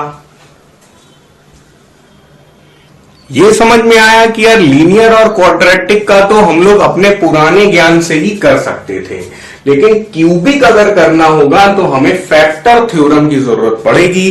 तो रूट्स हम लोग निकालना सीखेंगे फैक्टर थ्योरम, क्यूबिक के रूट्स निकालना सीखेंगे हम लोग फैक्टर थ्योरम पढ़ने के बाद। पर फैक्टर थ्योरम समझने के लिए हमें रिमाइंडर थ्योरम आना चाहिए। क्या कहता है रिमाइंडर थ्योरम?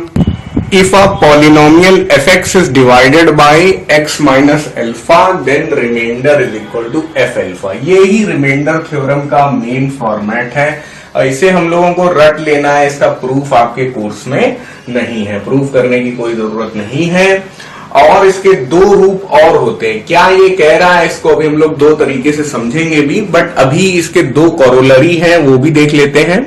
दोनों लगभग सेम बातें लिखी हैं। जब हम लोग x माइनस अल्फा से डिवाइड करते हैं तो रिमाइंडर f अल्फा आता है, यानी यहाँ पे प्लस अल्फा ले लेंगे। और जब हम लोग x प्लस अल्फा से डिवाइड करते हैं तब रिमाइंडर f माइनस अल्फा आता है। ठीक है, सही जा रहे हैं।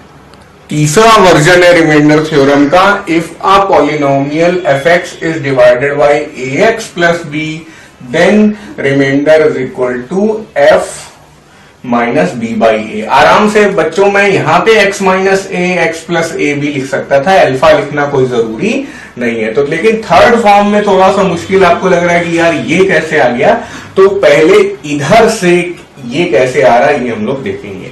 देखो क्या हो रहा है, हम लोग इससे डिवाइड कर रहे हैं तो इसी को हम लोग जीरो रख लेते हैं। x minus alpha is equal to zero लिया तो x is equal to alpha आया, तो x की वैल्यू अल्फा आया, इसीलिए हम लोग f अल्फा लेते हैं। दूसरा केस देखो, वो तो समझना आसान है। यहां पे भी हम लोग इसको x प्लस अल्फा को जीरो ले रहे हैं तो हम लोग x is equal to minus alpha ले आ रहे हैं, इसीलिए हम लोग यहाँ पे f माइनस अल्फा लेते हैं। अब इधर देखो, यहां पे भी समझना आसान है। ax plus B is equal to zero ले लो, ax is equal to minus B हो गया, x is equal to minus B by A आ गया। इसीलिए हम लोग f minus B by A calculate करते हैं। कोई भी आपको रिमाइंडर थ्योरम पूछे तो आपको सिर्फ यही बताने की जरूरत है।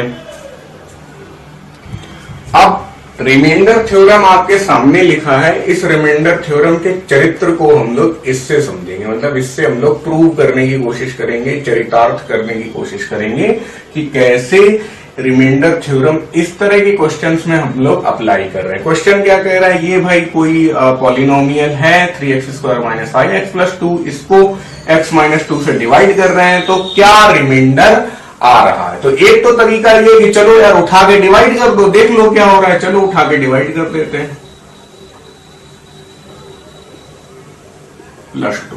ठीक है भाई। अब यहां पर 3x हम लोग डिवीजन बहुत अच्छे से सीख चुके हैं, कई बार कर चुके हैं। तो 3x into x 3x², 3x into minus 2 minus 6x, ये माइनस ये प्लस, चलो सही चल रहे हैं। ठीक है। और हम लोग जो कैंसिल होने वाला पार्ट है उसे रेड कलर से उड़ाते थे। तो रेड कलर से उड़ाएंगे। अब उसके बाद 6x माइनस 5x केवल बच गया x। 2 को नीचे उतार देते हैं, काम बनता हुआ नहीं लग रहा है। मैंने आपको बताया था ऐसा कुछ नहीं है कि जब भी डिवीजन होगा तो भाई 0 ही आएगा। यहाँ पे x है, यहाँ पे x है, तो +1, तो 1 का इससे मल्टीप्लाई करेंगे तो x माइनस 2 सीधे सीधे आ जाएगा, ये माइनस ये प्लस। चलो, तो यहां पर भी आप देख सकते हैं कि x और माइनस x तो कट जाएंगे, लेकिन ये बच गया +2 और ये भी हो गया +2, तो +2 +4, यानी कि हमारा रिमाइंडर आ गया +4 या सिर्फ 4। ये हो गया हमारा रिमाइंडर। बट ये तो तरीका अच्छा नहीं हुआ कि हम लोगों ने कहीं पे भी रिमाइंडर थ्योरम का यूज ही नहीं किया और सीधा डिवाइड करके ही आंसर निकाल दिया है। दूसरा तरीका है कि हम लोग रिमाइंडर थ्योरम को यूज करें।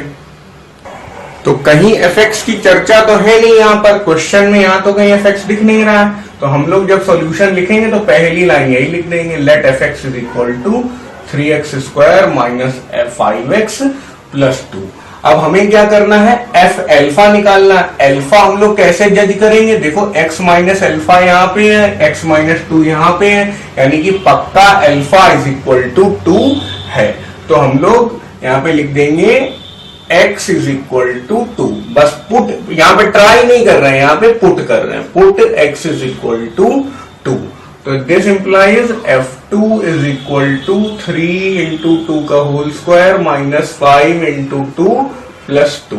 ठीक है भाई, 4 3 12, 5 2 10 प्लस 2 है ना, तो 12 2 14, 14 में से 10 गया 4, तो यानी कि हमारा f2 का वैल्यू आ गया 4। ठीक है, f2 आ गया कितना, 4, देख सकते हैं आपके सामने है।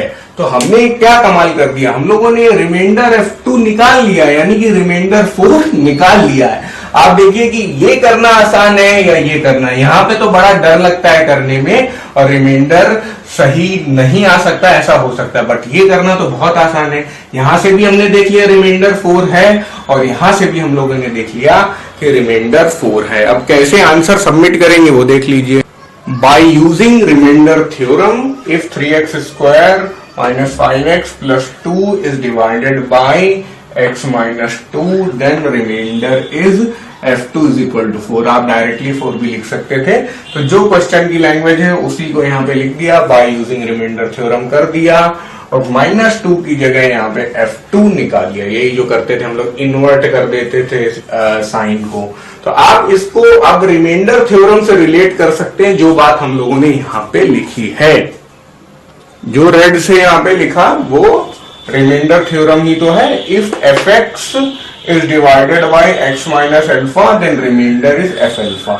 fx हमने इसको माना था, इसको डिवाइड कर रहे थे x माइनस अल्फा से, यानी अल्फा इज इक्वल टू 2 ले लिया, तो रिमाइंडर आ गया f अल्फा यानी f2। f2 को कैलकुलेट किया, कैलकुलेट करके यहाँ दिखाया तो आया वैल्यू 4। एग्जाम में आपको ब्लैक पार्ट ही लिखना है, ये लिखने की जगह आप सिर्फ इतना लिख दीजिए यूजिंग रिमाइंडर थ्योरम, बस इतना ही आपका सॉल्यूशन हो जाएगा।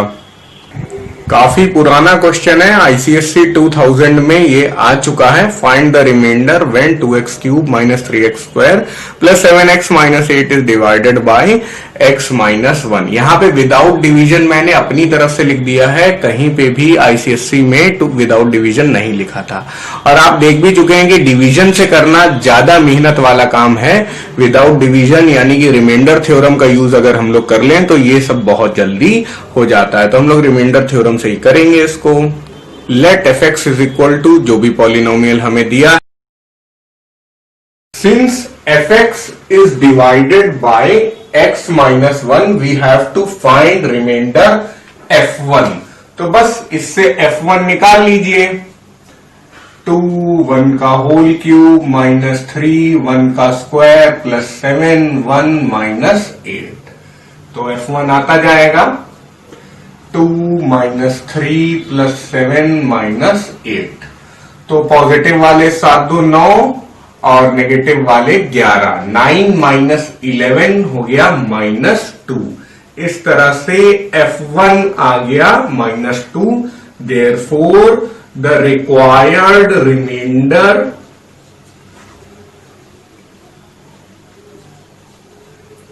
is F1 is equal to 2। यही हमारा आंसर है। 2 -2 है बल्कि, तो -2 हमारा आंसर हो जाएगा।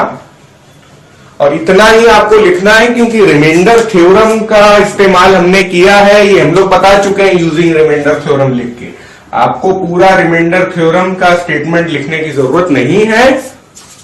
एक और तरीके का क्वेश्चन आएगा रिमाइंडर थ्योरम में। ये क्वेश्चन आईसीएससी 2016 में आया है। Using the remainder theorem find the value of K if on dividing 2x³ + 3x² - kx + 5 by x - 2 leaves a remainder 7। तो काफी रिसेंट क्वेश्चन है ये तो। और सबसे पहले हम लोग अपना fx ही लेट कर लेते हैं। लिख लिया और जो गिवन है वो लिख लो। On dividing fx by x - 2 fx leaves a remainder 7। तो यानी कि हमें सीधा सीधा दिया हुआ है therefore f7 is f2, बल्कि 7 नहीं, f2 हमारा 7 है। कैसे हम लोग करते थे, -2 का साइन चेंज कर देते थे तो 2 आ रहा है और सीधे रिमाइंडर हमारा यहाँ पे दिया हुआ है। पहले हम लोग क्या कर रहे थे कि x - 2 से डिवाइड कर रहे थे, k की कुछ वैल्यू थी और हम लोग रिमाइंडर कैलकुलेट कर रहे थे। इस बार रिमाइंडर दिया हुआ है और वापस हम लोग इसमें ही k को कैलकुलेट करने की कोशिश कर रहे हैं। तो ये तो हमें दिया हुआ है लेकिन यहां से ये सीधा आ जा रहा है। ऐसा क्यों है? क्योंकि हम जानते हैं रिमाइंडर थ्योरम। बच्चों मैं आपको बोल दूं, जैसा मैं लिख रहा हूं बिल्कुल ऐसा ही बोर्ड एग्जाम में आप छाप कर लिखिएगा तो फुल मार्क्स मिलेंगे और जो आपका एग्जामिनर है उसको चीजें समझने में दिक्कत नहीं होगी और आपको भी बहुत ज्यादा नहीं लिखना पड़ेगा। आप देखेंगे एमएल अग्रवाल बुक में या सेलिना में कहीं भी आप देख लीजिए तो वो लोग बहुत ज्यादा लैंग्वेज लिख देते हैं, बट आपके पास उतना टाइम एग्जाम में नहीं रहता है और उतना राइटिंग एबिलिटी भी सारे बच्चों की नहीं रहती है। अब भले आप आईसीएससी बोर्ड में हैं तो क्या हुआ, है ना।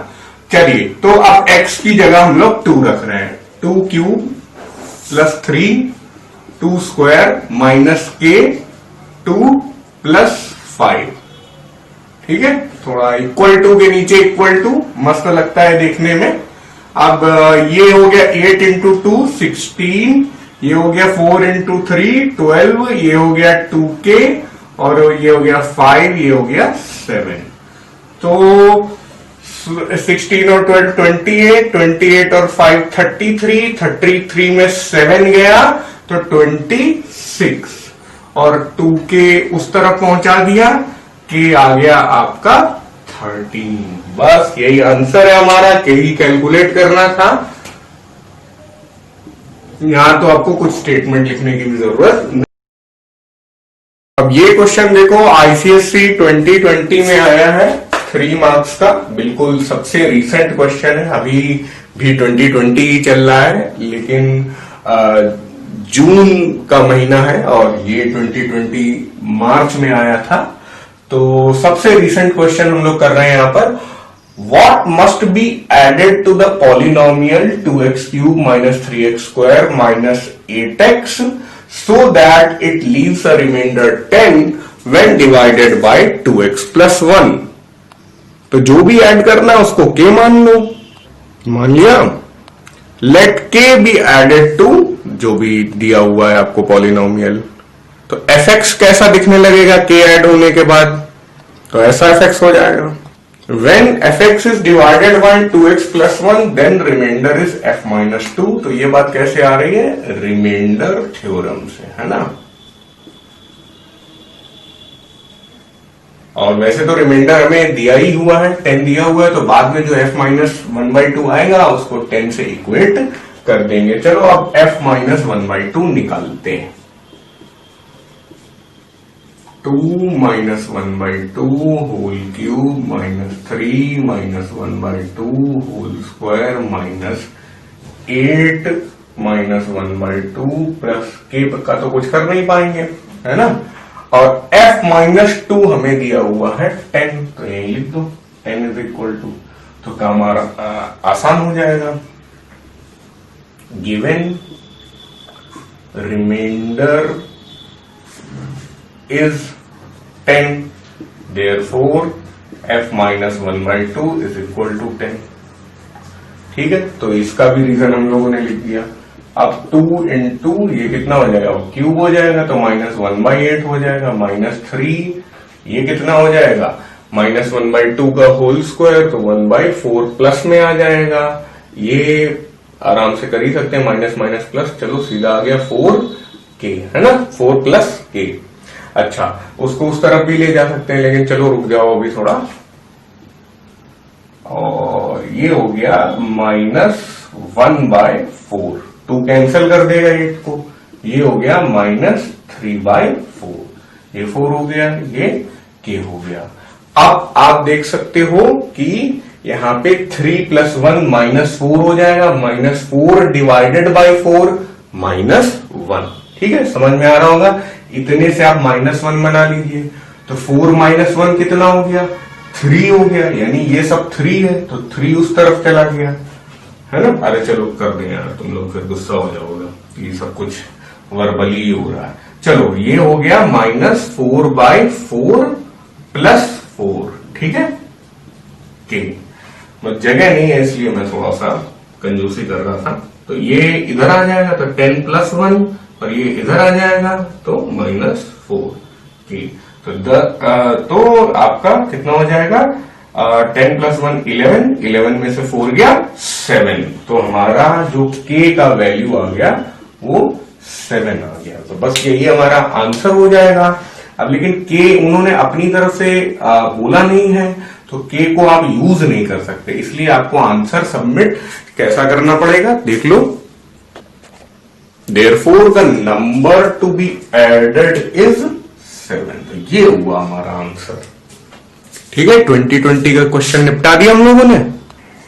अगली बात आती फैक्टर ऑफ अ पॉलिनोमियल। बहुत अच्छे से हम लोग रिमाइंडर थ्योरम कर चुके हैं, अब फैक्टर थ्योरम की ओर बढ़ रहे हैं। लेकिन थोड़ा सा बेसिक बात यह कि फैक्टर को ही हम लोग समझ लें क्या होता है।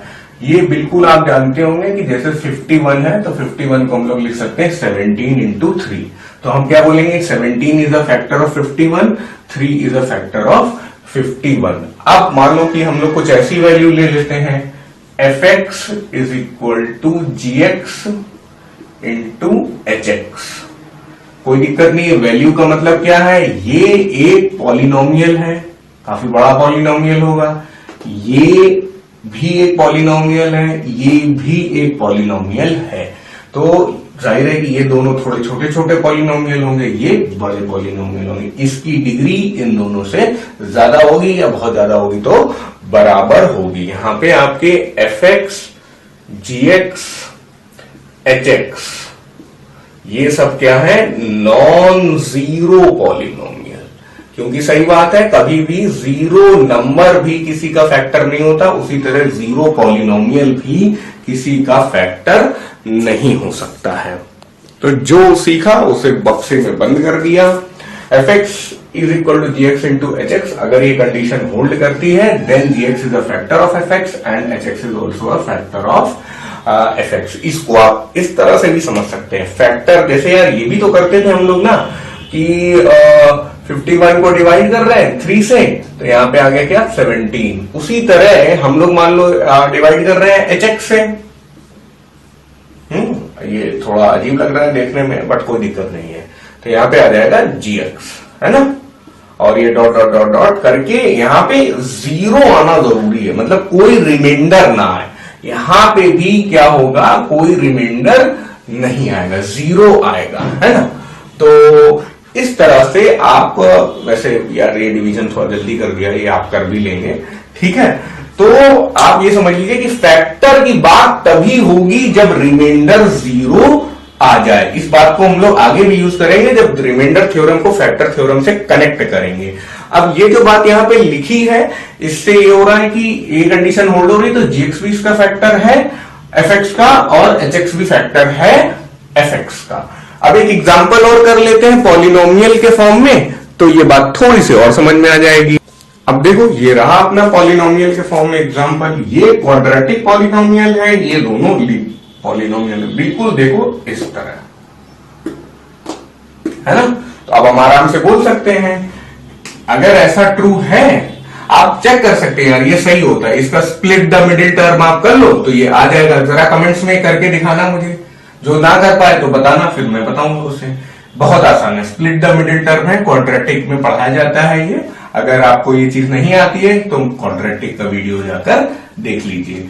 अब ये चीज चल रहा है भाई, सही है, ये ऑलरेडी ट्रू है पहले से, then we can say 3x + 2 is a factor of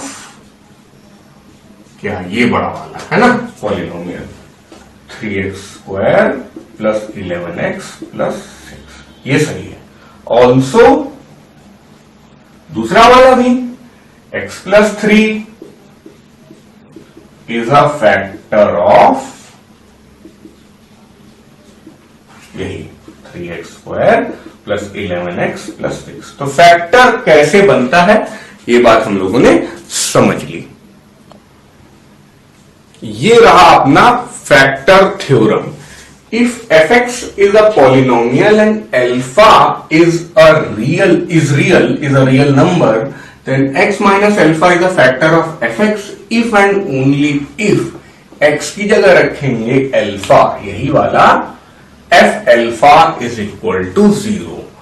अब इस फैक्टर थ्योरम के दो और रूप हैं, कोरोलरी हैं, अलग अलग तरीके से फैक्टर थ्योरम अप्लाई किया जा सकता है, वो दो तरीके भी लिख देते हैं।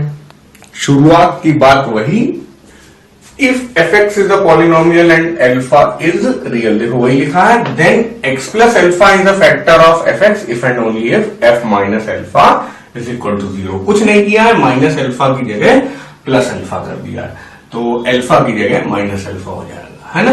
तो यही किया है, कोई दिक्कत नहीं है, ठीक है। मतलब साइन इन्वर्ट यहां पे हुआ है तो वहां पे भी साइन इन्वर्ट हो गया, और क्या हुआ। एक और रूप, if fx is a polynomial and a and b are also real, then ax plus b is a factor of fx if and only if f minus b by a is equal to 0। ये मैंने आपको जब remainder theorem पढ़ाया था तब भी सिखाया था कि देखो यार, हम अपने मन में x माइनस अल्फा को 0 रख देते हैं तो यहां पे x की वैल्यू आ जाती है अल्फा, है ना। तो x की जगह अल्फा रख दिया। इस केस में क्या करते हैं, x + अल्फा को हम लोग मन में 0 रख लेते हैं तो x की वैल्यू आ जाती है माइनस अल्फा, इसलिए fx की जगह f - अल्फा। उसी तरह इसको करूं, ax + b is equal to 0, तो ax हो जाएगा -b और x हो जाएगा -b/a, इसीलिए fx की जगह f - b/a, ऐसे कैलकुलेट किया जाता है इसको। तो ये दोनों तो ट्रिवियल है कि बस साइन उलट दो, यहां पे हल्की सी मेहनत, ठीक है। तो ये फैक्टर थ्योरम के हर फॉर्म को ये जो स्लाइड है आपको बता रही है, और अब हम लोग इसको थोड़ा सा और समझेंगे। प्रूफ की जरूरत नहीं है फैक्टर थ्योरम की, लेकिन कैसे फैक्टर थ्योरम हम लोग रिमाइंडर थ्योरम से रिलेट कर सकते हैं वो देखते हैं। तो उसके लिए एक बार फिर से रिमाइंडर थ्योरम भी लिख देता हूं मैं। क्या कहता है remainder theorem, if fx is divided by x minus alpha, remainder is f alpha। खूब हम लोग समझ चुके हैं क्या हो रहा है कि fx को हम लोग डिवाइड कर ले रहे हैं, किससे, x माइनस अल्फा से। तो कुछ भी क्वोशंट आता होगा, आने दो, है ना, लेकिन कुछ रिमाइंडर आएगा। कभी रिमाइंडर 0 आ सकता है, कभी 12 आ सकता है, कभी कोई पॉलिनोमियल भी आ सकता है। रिमाइंडर जो है आपके 3 फॉर्म ले सकता है, या तो नंबर ले लेगा, नंबर यानी कि +, -1, √2 कुछ भी आ सकता है, या रिमाइंडर आपका 0 आ सकता है, कोई भी वैल्यू आ सकती है। इंटीजर्स आते हैं ज्यादातर, हम लोग जो क्वेश्चन करते हैं उसमें एक स्पेशल इंटीजर 0, उसको मैं अलग केस ले रहा हूं, और बाकी अपने आप में कोई और पॉलिनोमियल आ जाए, इस तरह का रिमाइंडर आ सकता है। इन सबको हम लोगों ने एक नाम से दे दिया, hx ना लिख के, इसको भी fx बोल सकते हैं, इसको भी fx बोल सकते हैं, इसको भी fx बोल सकते हैं, ठीक है। अब रिमाइंडर थ्योरम आए, बोले कि भाई fx जो आएगा, ये fx आएगा, ये fx का रिमाइंडर fx तो हो नहीं सकता है, तो कुछ ना कुछ hx होगा, कुछ नया होगा। उस नए hx का नाम हम लोग रख देंगे क्या, अगर वो नंबर में होगा तो वो हो जाएगा f अल्फा। एक बार फिर से समझो, रिमाइंडर थ्योरम सिर्फ इतना कह रहा है, अगर हम लोग fx को x माइनस अल्फा से डिवाइड करें, कुछ भी क्वेश्चन आए चिंता मत करिए, जैसे जैसे ये चेंज होगा वैसे वैसे ये चेंज होगा, तो qx तो बदलता रहेगा, कोई दिक्कत नहीं, उसकी बात हम लोग नहीं कर रहे हैं। लेकिन रिमाइंडर हमारा इस fx और अल्फा पे डिपेंड करेगा, यानी f अल्फा ही आ जाएगा। ये था अपना रिमाइंडर थ्योरम। अब बात आती है कि यहां से अपने एक स्पेशल केस पे आ गए जीरो पे, यही चीज फिर से की, x माइनस अल्फा fx, और यहां पे आ गया ये कुछ भी क्वोशंट और ये डिवाइड किया, और अपना काम काफी अच्छा हो गया, 3 आंसर आया, रिमाइंडर 0 ही आ गया। 0 आ गया तो आराम से आप ये नहीं कह सकते यार कि fx जो है वो x माइनस अल्फा से मल्टीप्लाई कर दें अगर क्वोशंट को, तो हमारा काम बन जाएगा। ठीक है, यही इक्विलिब्स डिवीजन लेमा में भी आता है, बट चलो ये छोड़ दो, वो सीबीएसई में है। ठीक है, यहां तो अगर ये आपको नहीं समझ में आ रहा तो वही अपना पुराना एग्जांपल, ये 51 है और यहां पे आप 17 लिख दीजिए, ये 51 कट गया और ये 0 आ गया, तो हम लोग आराम से लिख सकते हैं 51 इज इक्वल टू 3 इंटू 17, है ना। जिस तरह से ये कर सकते हैं उसी तरह ये कर सकते हैं। तो रिमाइंडर थ्योरम का स्पेशल केस हो गया फैक्टर थ्योरम। कैसे, जहां पे रिमाइंडर f अल्फा 0 ही आ गया, तो जब 0 ही आ गया तो यहां पर x माइनस अल्फा इसका फैक्टर बन जाता है। तो इस तरह से जो बात रिमाइंडर थ्योरम कह रहा है वही बात फैक्टर थ्योरम भी कह रहा है, बट यहां पे रिमाइंडर कुछ भी आ सकता है, बट यहां पे रिमाइंडर सिर्फ एक ही आएगा, वो 0 आएगा, और जब 0 आ गया तो हम कह देंगे ये फैक्टर है, या अगर फैक्टर दिया हुआ है तो हम कह देंगे कि रिमाइंडर 0 आने वाला है, f अल्फा 0 आने वाला है। इफ एंड ओनली इफ का मीनिंग मैं आपको सिखा ही चुका हूं कि दोनों तरफ से कंडीशंस ट्रू है। फैक्टर है तो f अल्फा 0 आना चाहिए, f अल्फा 0 आ रहा है तो फैक्टर होना पड़ेगा। ये बता रहा है कि फैक्टर थ्योरम कैसे रिमाइंडर थ्योरम पे डिपेंडेंट है। अब आप जब क्वेश्चंस देखेंगे तो कई बार ऐसा होगा कि यूजिंग रिमाइंडर थ्योरम दिया हुआ है लेकिन आप अप्लाई फैक्टर थ्योरम कर रहे हैं। किसी किसी क्वेश्चन में आईसीएससी में भी ऐसा आया, using remainder theorem and factor theorem factorise this polynomial completely. कोई टेंशन आपको नहीं लेना है। ऐसा कई बार ऐसा होगा, क्वेश्चन में आएगा यूजिंग रिमाइंडर थ्योरम लेकिन आप फैक्टर थ्योरम अप्लाई करके चले आए, तब भी आपके मार्क्स नहीं कटेंगे। वैसे अच्छा क्वेश्चन वही होगा, आईसीएससी आई थिंक इसको देखेगा अगर मेरा वीडियो देख पा रहा है तो, कि जब रिमाइंडर थ्योरम यूज करना हो तो रिमाइंडर थ्योरम बोले, जब फैक्टर थ्योरम यूज करना हो तब फैक्टर थ्योरम बोले।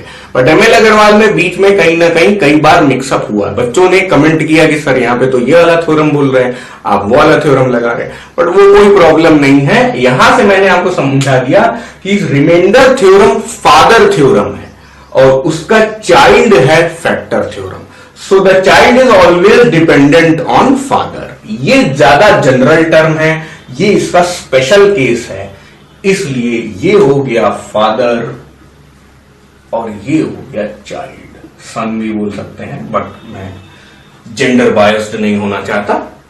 ओके, सो रिमाइंडर थ्योरम से ही निकलकर फैक्टर थ्योरम आ रहा है। आप देखेंगे एमएल अग्रवाल में उन्होंने रिमाइंडर थ्योरम से ही फैक्टर थ्योरम प्रूव भी किया है। तो काफी बातें हो गई फैक्टर थ्योरम रिमाइंडर थ्योरम पर।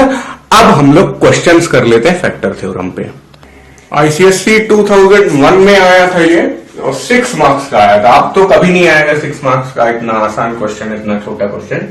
पहले आता होगा, 20 साल पुराना हो रहा है ये, 19 साल। Find the value of the constants a and b if x minus 2 and x plus 3 are factors of the expression ऐसा।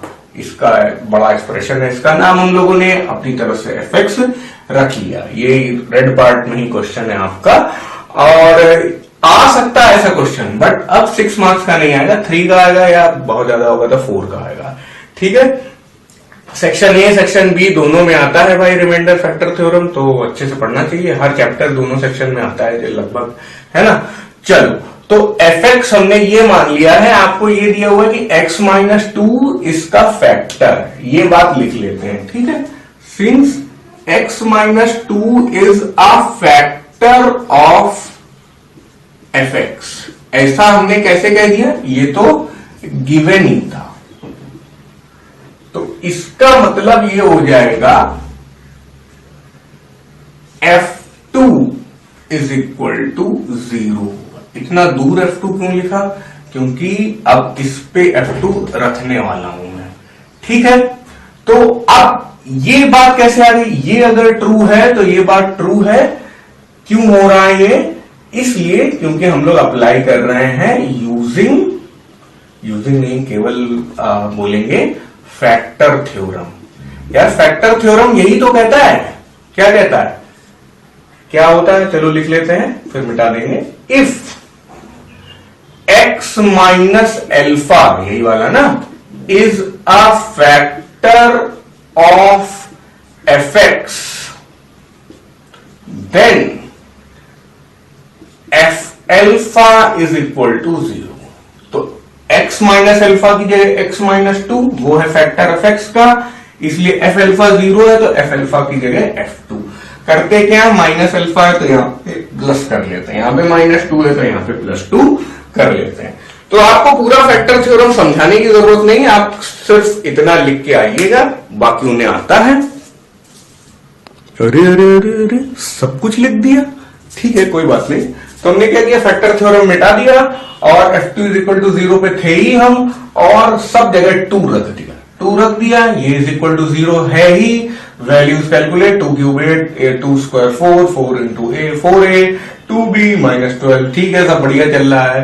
4a 8 माइनस 12 माइनस 4 था, तो इसको इधर बुला लिया, तो ये प्लस 4 हो गया। पूरी इक्वेशन को 2 से डिवाइड कर दिया, तो 2a b और 2। तो इस तरह से हमारी फर्स्ट जो इक्वेशन है वो बन गई। फर्स्ट इक्वेशन को हम लोग लिख लेते हैं अलग से ताकि भूल ना जाए। 2a plus b is equal to 2, ठीक है।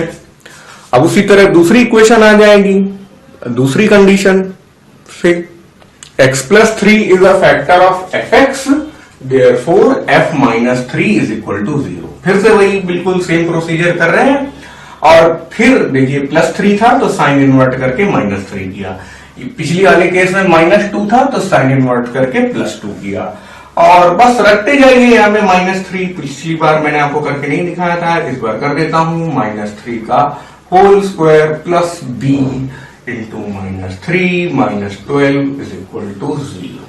तो ये हो गया माइनस 27, ये हो गया 9a, ये हो गया माइनस 3b, ये हो गया माइनस 12, ठीक है। तो माइनस 27 और माइनस 12 हो जाएगा माइनस 39, उस तरफ भेज दो इसे, तो हो जाएगा प्लस 39, ठीक है भाई। सब कुछ 3 से डिवाइड कर दो, तो ये हो जाएगा 3a minus b is equal to 13। तो ये हो गई हमारी पहली कंडीशन के बाद आई हुई दूसरी कंडीशन। पहली कंडीशन हम लोग ने लिख दी थी, ये थी, है ना। तो अब सबको दोनों इक्वेशन को सॉल्व करेंगे 1 और 2 को, है ना। तो लिख लिया ऊपर नीचे दोनों को, और सॉल्व करने में कुछ है ही नहीं, सब कुछ पहले से ही बढ़िया चल रहा है। प्लस b माइनस b यहाँ पे हमें दिया हुआ है, 3a प्लस 2a जोड़ लेंगे, 5a 15, तो a इज इक्वल टू हो गया 3। हमें a और b कैलकुलेट करना था, तो ये आ गया। अब क्या करेंगे, इस a इज इक्वल टू 3 को इधर रख देंगे, तो 2 into 3 plus b is equal to 2, यहां पे लिख देंगे using a is equal to 3 in equation 1, ठीक है। तो ये हो जाएगा 2 3 6, 6 plus b is equal to 2, ठीक है। तो b हो जाएगा -4, कोई दिक्कत नहीं है। ए की वैल्यू आ गई 3, बी की वैल्यू आ गई -4। कुछ भी सबमिट करने की जरूरत नहीं क्योंकि ए और बी की वैल्यू कैलकुलेट करनी थी। ठीक है, इतना ही आंसर आप छोड़ दीजिए, आखिरी कंक्लूडिंग स्टेटमेंट लिखने की जरूरत नहीं है। आईसीएससी 2001 6 मार्क्स कमा लिए हम लोगों ने।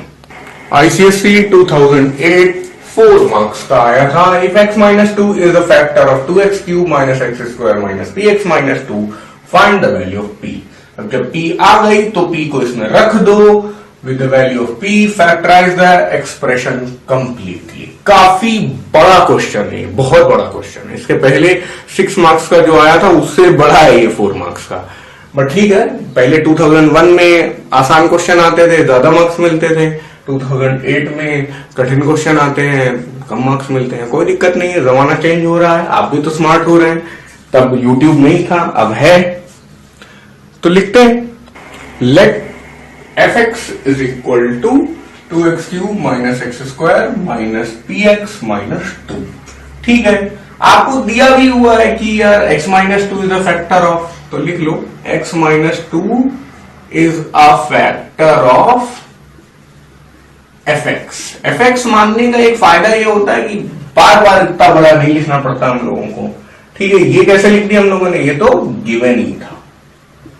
तो अब ये गिवन की वजह से हम लोग बोल सकते हैं देयरफॉर f2, ये भी है, यहां पे भी है f2 इज इक्वल टू 0, वो उसका फैक्टर है, इसलिए f2 0 हो जाएगा। कैसे आ रहा है, फैक्टर थ्योरम से आ रहा है। मतलब फैक्टर थ्योरम जैसे ही लगाना हो, जब भी फैक्टर वर्ड लिखा हो बच्चों, तुरंत जो भी ये लीनियर दिया हुआ है उसका एक ले लो और इज इक्वल टू 0 पुट कर दो फटाक से, कुछ करना ही नहीं है आपको। ठीक है, ये 0 है। ठीक है भाई, दिस इंप्लाइज 2 इंटू 2 का होल क्यूब माइनस, क्या कर रहे हैं, 2 को रखना है यहाँ पे और क्या, 2 square minus p into 2 minus 2। बहुत सारे माइनस साइन है, डरना नहीं है। 2 cube 8, 8 into 2 16 minus 4 minus 2p minus 2 is equal to 0। सब यही कर लो। 16 में से 6 गया है ना, तो गया 10, तो 10 minus 2p is equal to 0, तो 10 minus 2p is equal to 0। चलो लिख लिया, तो 2p इज इक्वल टू 10 हो जाएगा। देख लो, 2p is equal to 10, 10 is equal to 2p होगा, लेकिन p निकालना है ना, इसलिए इस तरफ लिख दिया। This implies p is equal to 5। चलो भाई, p की वैल्यू आ गई। अभी बहुत कम काम हुआ, इतना करने के बाद एक ही मार्क्स मिलेंगे आपको। सेकंड पार्ट है आपका 3 मार्क्स का। ठीक है, अब p की वैल्यू आ चुकी है तो उसको रख दिया जाएगा यहां पर। जो भी फैक्टराइज करना है वो हमें किसे करना है, इसे करना है। p की वैल्यू 5 रख दी, तो अब इसे फैक्टराइज करना होगा हमें। अच्छी बात यह है कि इसका एक फैक्टर तो हमें पहले से पता है, तो और कोई तरीका नहीं है। हम लोग x माइनस 2 से इसे डिवाइड करेंगे, डिवाइड करना ही पड़ेगा। इसीलिए खूब मेहनत करके मैंने आपको डिवाइड करना सिखाया था। यहां पे स्क्वायर है, ओके, माइनस 5x माइनस 2। ठीक है, सब कुछ सही चल रहा है। और अब 2x आने वाला है यहाँ पे, 2x को इससे मल्टीप्लाई करिए, 2x स्क्वायर को बल्कि 2x क्यूब आएगा, 2x स्क्वायर को इससे करिए माइनस 4x स्क्वायर आएगा, ये माइनस ये प्लस है ना, तो प्लस 4x, ये तो उड़ गया, और 4x square minus x square हो गया 3x स्क्वायर। ठीक है, माइनस 5x, तो अब 3x रख दो यहां पे, प्लस में आएगा 3x into x, 3x square, 3x into minus 2 minus 6x। ठीक है, ये माइनस ये प्लस, तो अच्छा है, ये उड़ गया, 6x में 5x किया x, इसको नीचे ले आए -2, तो x -2 +1 कर देंगे तो अपने आप ही x -2 यहां पे आ जाएगा, माइनस प्लस और ये सब कुछ कैंसल होकर हो गया खत्म। ठीक है, तो एक तरीके से x -2 मल्टीप्लाइड बाई दिस इसके इक्वल हो जाएगा। तो फैक्टर थोड़ा थोड़ा करना हम लोगों ने सीखा है, लेकिन ये खुद भी टूट जाएगा, है ना। ये बिल्कुल वही बात है, कई बार बता चुका हूं। जैसे कि मैं हर बार 51 ही लेता हूं, 51 को आप 3 से डिवाइड करेंगे तो क्या आएगा, 3 1 3 बचा 2, 21, 3 7 इस बार सही से किया है मैंने, ये आ गया 0, कट गया यहां पे। तो आप क्या लिख सकते हैं, 51 इज इक्वल टू 3 × 17। उसी तरह आप लिख सकते हैं fx is equal to x -2 into this quotient 2x² + 3x + 1। लेकिन अभी और काम है। जैसे लिखा 51 इज इक्वल टू 3 × 17 यहां पर, वैसे ही हम लोगों ने fx को अपने फैक्टर मल्टीप्लाइड बाई कोशंट कर दिया है। रिमाइंडर तो 0 आना है, तो +0 है यहां पे, इसलिए कोई दिक्कत नहीं है। और अब इसे और थोड़ा सा तोड़ लो, 2x² + 2x + x + 1, split the middle term वाला काम। 2x कॉमन ले लो, x + 1 + 1 x + 1, ठीक है, x -2 x + 1 2x + 1। इस तरह ये कंप्लीटली फैक्टराइज हो चुका है और यही हो जाता है आपका आंसर। कोई कंक्लूडिंग स्टेटमेंट लिखने की जरूरत नहीं है, क्योंकि ऐसा ही वो लोग देखना चाहते हैं फैक्टराइजेशन के बाद। एग्जाम में ये डिवीजन आप जरूर दिखाइए, इसे रफ में मत दिखाइए, फेयर में दिखाइए, ठीक है। तो करने का तरीका क्या था, सेकंड पार्ट को अगर ये वाला कर रहे हैं तो ये करिए, फिर ये दिखाइए, उसके बाद ये दिखाइए। जगह नहीं थी इसलिए ऐसा करना पड़ा। आप ऐसे राइट साइड में भी करके कर सकते हैं, कोई दिक्कत नहीं है, बट वो रफ नहीं है, वो डिवीजन फेयर में है। बिल्कुल ताजा क्वेश्चन है, ICSE 2020 में आया था। Use factor theorem to factorise 6x³ + 17x² + 4x - 12 completely. ठीक है भाई, अब यहां पे क्या डिफरेंस है, पिछले क्वेश्चन में हमें पता था कि उसका x -2 फैक्टर है, पता नहीं जो भी था, x + 1 था या x -2, जो भी एक फैक्टर हमें मालूम था। यहां पे हमें कोई भी फैक्टर नहीं मालूम है, तो इधर हम लोग क्या करेंगे, ट्राई करके देखेंगे। मैंने क्या बोला था, आप ट्राई क्या क्या करो, आप ट्राई करो -3 -2 -1 0 1 2 और 3, ये 7 चीजें ट्राई करो। इनमें से कोई ना कोई इसके अंदर जाने के बाद इसे 0 बना देगा। आपको एग्जाम में ऐसा ही क्वेश्चन आएगा जो इनसे सॉल्व हो जाए। 0 डालने का कोई फायदा नहीं है, एंड में -12 बच जाएगा। और पॉजिटिव डालने का भी कोई फायदा नहीं है, थोड़ा सा ध्यान दीजिए। ये वैल्यू 17 है यार, तो 17 मल्टीप्लाइड बाई कोई भी पॉजिटिव वैल्यू होगी तो काफी बड़ा नंबर होगा, -12 को खा जाएगा और उसके बाद ये कुछ ना कुछ पॉजिटिव ही रहेगा। देखो, चाहे 1 डालो, 6 17 4 और -12 ऐसा दिखेगा 1 डालने के बाद, 6 + 17 + 4 -12, ठीक है। तो पक्का है कि ये जो आएगा ये कुछ ना कुछ पॉजिटिव आने वाला है। कितना, 17 में 12 गया, 5 6 5 11 4 15 आ जाएगा। 2 डालने में भी ऐसा ही कुछ होगा, ये नंबर्स और बड़े हो जाएंगे। 3 डालने में ये नंबर्स और बड़े हो जाएंगे, यानी कि 1 2 3 कुछ भी काम यहाँ पे आने वाला नहीं है। ये सब चीजें आप ओरल ही कर सकते हैं। जब आप ये फैक्टराइजेशन वाला चैप्टर खत्म कर लें तो इस तरह के ही क्वेश्चंस 5 6 7 लगातार ट्राई करिए और आप ये सीखेंगे कि कंप्लीटली फैक्टराइज करना कैसा किया जाता है, जल्दी से आप कर पाएंगे। ये ट्राई वाला काम आप ओरली कर लेंगे, है ना। अब आप देखो -1 ट्राई करो, चलो -1 ट्राई कर लेते हैं, करके दिखा देते हैं आपको।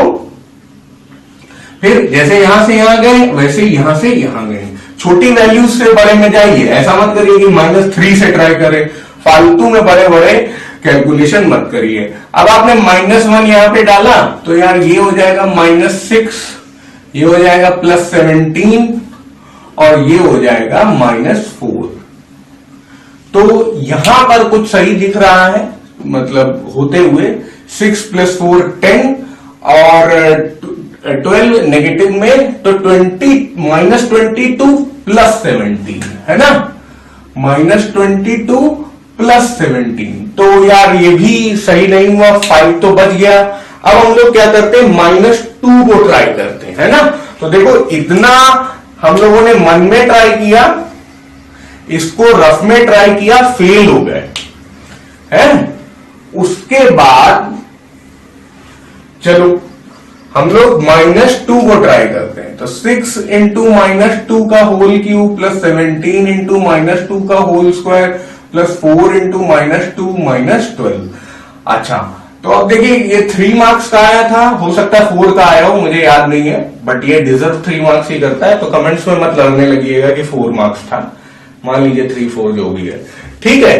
तो काफी मेहनत है, 4 मार्क्स का भी है तो भी यार बहुत मेहनत है यहाँ पे। और अब ICSE 2020 चल रहा है, कठिन सवाल आने लगे हैं। तो अब 2 का क्यूब हो जाएगा 8, माइनस साइन के साथ -48 और ये +68 और ये -8, ये -12। सही काम बन गया अपना। 12 8 20 -20 नेगेटिव में -48 के साथ कर लेगा -68 + 68 और ये हो गया 0। ये 0 हो गया, यानी कि -2 से अपना काम बन गया। तो इस बने हुए काम को ही आप दिखाएंगे, बाकी सारे ट्रायल्स आप नहीं दिखाएंगे। इतना तो हम लोग कर ही चुके थे, बस अच्छे से लिख दिया और लिख दिया ट्राई x = -2। लेकिन इसके पीछे 3 1 4 1 5 काम हम लोग कर चुके हैं, तो काफी टाइम लगेगा एग्जाम में अगर ऐसा क्वेश्चन आ जाता है तो। और ये कठिन है ये क्वेश्चन, मतलब 6 17 बड़ी बड़ी वैल्यूज हैं, बट करके आए थे बच्चे 2020 वाले, काफी बच्चे। मैंने पोल डाला था तो बहुत लोगों ने कम्युनिटी सेक्शन में मैंने एक पोलिंग कराई थी, तो उसमें काफी बच्चों ने क्लेम किया था कि मेरे 100 में 100 आएंगे। अभी तो रिजल्ट ही नहीं आया है, तो अब देखते हैं क्या होता है। और बच्चों, मैं जब भी पोल डालता हूं कम्युनिटी सेक्शन में, तो उसमें जरूर आप जाकर उसे मतलब वोट किया करिए। बहुत कठिन नहीं है, पैसे नहीं लगते हैं उसमें। उस वोटिंग से मैं अपनी आगे की प्लानिंग के डिसीजन ले पाता हूं। ज्यादा वोट्स आते हैं तो अच्छा लगता है। डेमोक्रेसी तभी मजबूत होगी जब नंबर ऑफ वोटर्स ज्यादा होंगे, ठीक है। तो ये जरूर करिए। और उसके साथ ही साथ ये भी बोलूंगा कि जो ये इस तरह के वीडियो हैं ये आपको पेड वर्जन में मिलेंगे, तो आप जल्दी से ज्वाइन बटन दबाइए और हर एक वीडियो का एक्सेस आपको मिलेगा। ज्वाइन बटन का वीडियो भी मेरे चैनल में आपको दिख जाएगा, इस चैनल के डिस्क्रिप्शन में भी मैं दे दूंगा कैसे ज्वाइन बटन यूज करना है आपको। ओके, तो f-2 = 0 होने वाला है। अब हम लोग ये होने वाला क्या है, हो ही चुका है, तो इसकी वजह से हम लोग बोल सकते हैं फैक्टर थ्योरम को यूज करते हुए कि x + 2 है ना, उल्टा sign is a factor of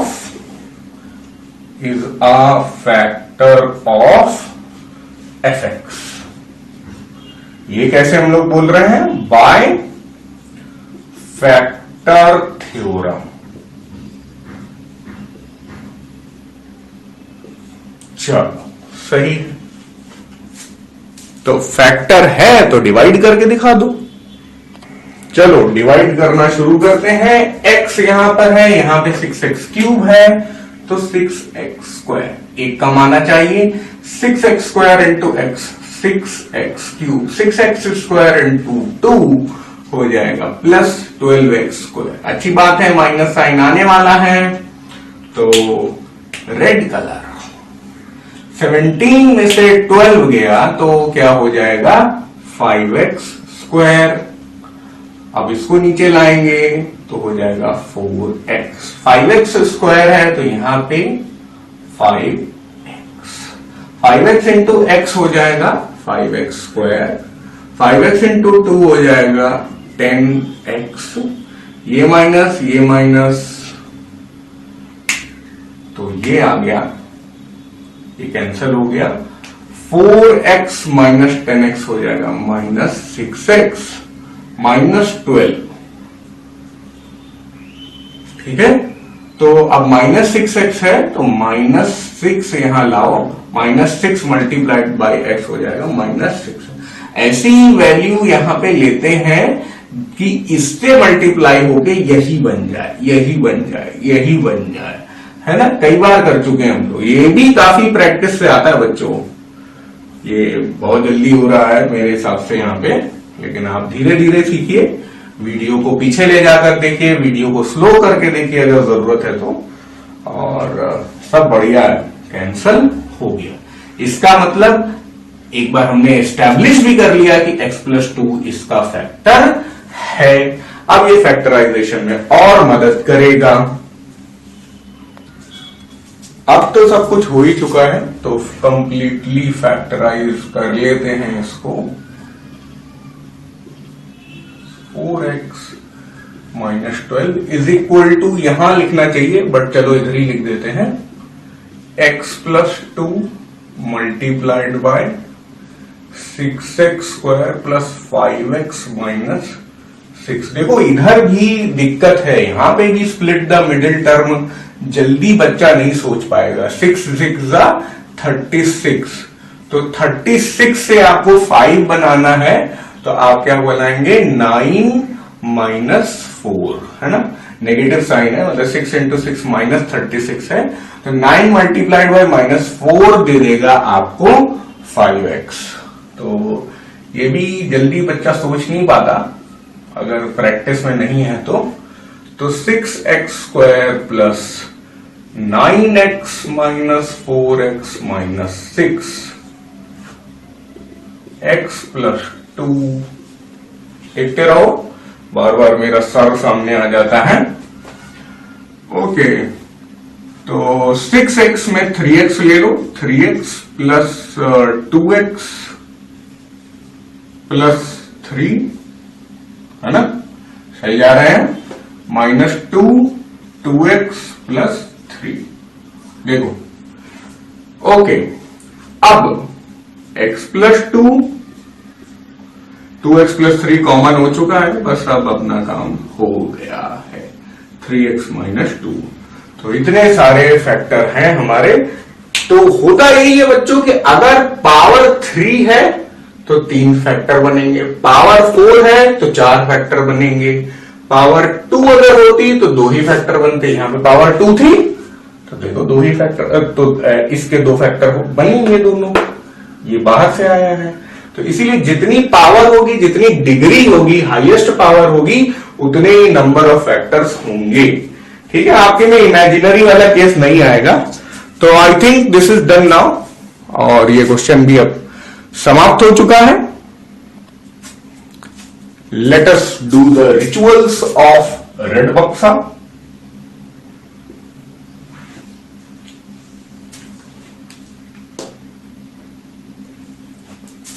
So this